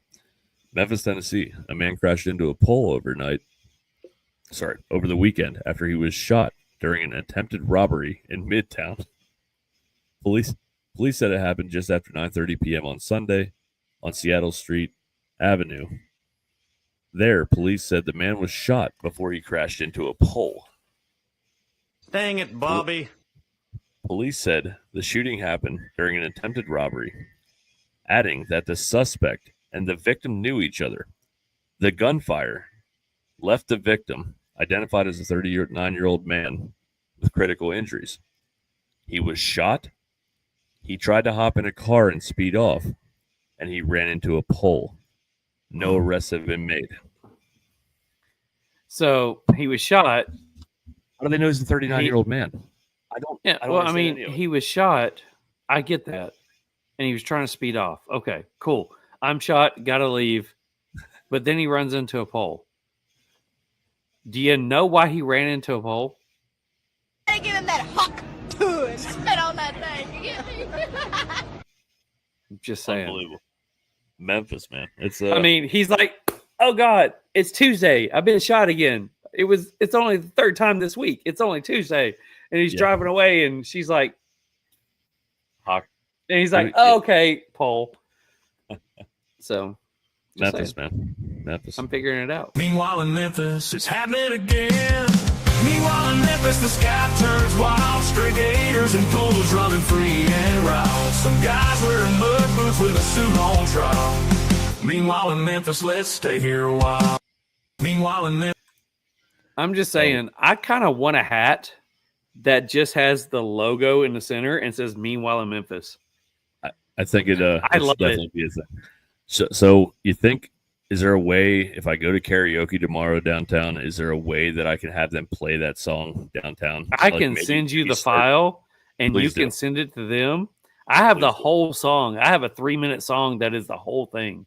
Please do. I'm gonna make this thing go viral. It needs to. And thank you, Haze Gray, for everything.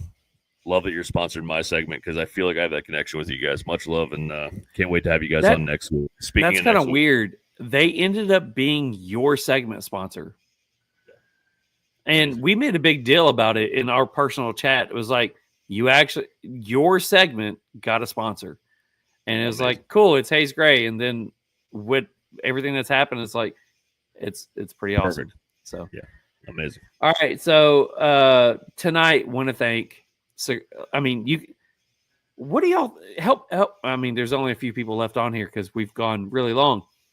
So what do you guys think about the background? Let us know. We took this as a model off of the Penelope background that we used last week, but it has the Real Smoke bottle on there. It has the red, white, and blue Real Smoke logo on there. But it's a way to show some thanks to all of our sponsors. So now I don't have to try to look over here at the book and try to figure it out. But huge thanks to Cigar Vault Oakdale. We love you very much. We want to thank you for being the title sponsor of the show. Beard Apothecary. Can't say enough about Tanya. Aldi, you're okay. Love Tanya. Cigar Army, you guys are fantastic. Smoke In Cigar of the Month Club, thank you so much. Destination Cigars with your Allegory cigars, we thank you for jumping on here. Guys, check out Destination Cigar Lounge and their cigars.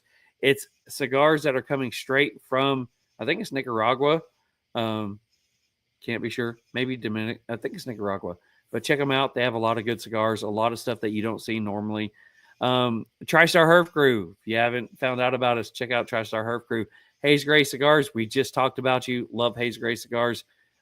We will have them on next week. Talk about that here in a second. As well as 13 Knives. Check out Robert Courtner. If you haven't seen the cigar knives, the cigar cutters, don't look at anybody else's. Check out his, because if you watch his video, they're made in USA. America, baby. Okay. So huge thanks to all those people who support us on here. Next week, July 17th, I believe. It is the 10th, so 7 days later would be 17. I can do math. Tells you. We do have Rue and Pedro on here, but I got confirmation today. Val will be on here as well. So we have the three-peat on here. We got Rue, Pedro, and Val on here with Haze Gray Cigars. We are going to be smoking the Patriot. And it was a different cigar, and then Mick called an audible at last moment and said, no, we're not smoking that cigar. We're smoking this one because it's freaking fantastic. I'm not going to tell you that the Admiral is great, too. I will say the exact same thing I told Rue and Pedro when I met them. The Admiral, the first third, had me messed up. I didn't say I didn't like it. but I was like, what am I tasting? I could not pull flavor profiles out of it. And as it progressed, it was still a great cigar. But the Patriot from the first freaking hit, from the first light up, was just amazing. That's the one we're reviewing. I want to give them a ridiculous score. I'm not going to try to prerequisite a score. I'm just saying. You can't say that. I can't, but I'm saying it's amazing. It's amazing. Amazing Cool. cigar. So I can't wait to try it. I haven't smoked that one. Can't wait. So, guys, if you haven't got your cigars in, you have plenty of time to do that one. Go get your Patriot from Haze Gray Cigars and smoke that with us. Let us know what you think about the review as we do it and what your thoughts are on here. Rob says he likes the background. He thinks it's cool. Angel says, I like the layout. Looks good. Needs to be rum from Mick. I thought about doing that with this one, but had a hard time finding just the right image to use. Was going to do it 100%. Mark says a bunch of laughy faces and a winky face. That kind of disturbs me a little bit. I don't know how I feel about the winky face. Angel says, good call, Mick. Enjoyed that cigar. So we guys will see you guys next week. Same bat time, same bat channel. Mick, you know what to do. Go ahead and close us out of this one. Thanks for all you do, brother. I say it almost every week, man. I appreciate you more than I can say. And it's just always a great adventure with you and all the great people we get to meet along the way. That's why we do this, man. And take some time this week, smoke a great cigar with someone you love, and much love to all of our fam out there. See you next week. Always love his ending. Smoke a good cigar with someone you love. Love that one. That means a lot. Everybody have a great evening. We will see you guys next week. Have a great evening. Peace. Thank you for tuning in. The Real Smoke Podcast makes us all grin.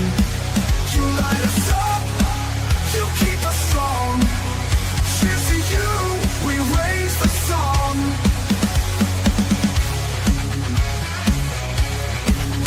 Conversations deep, the stories fly. Ashes fall, with spirits high. The gas roll in, the bitters flow. You've kept us burning, don't let it go. Thank you for tuning in. The Real Smoke Podcast makes us all grin. You light us up, you keep us strong. Cheers to you, we raise the song.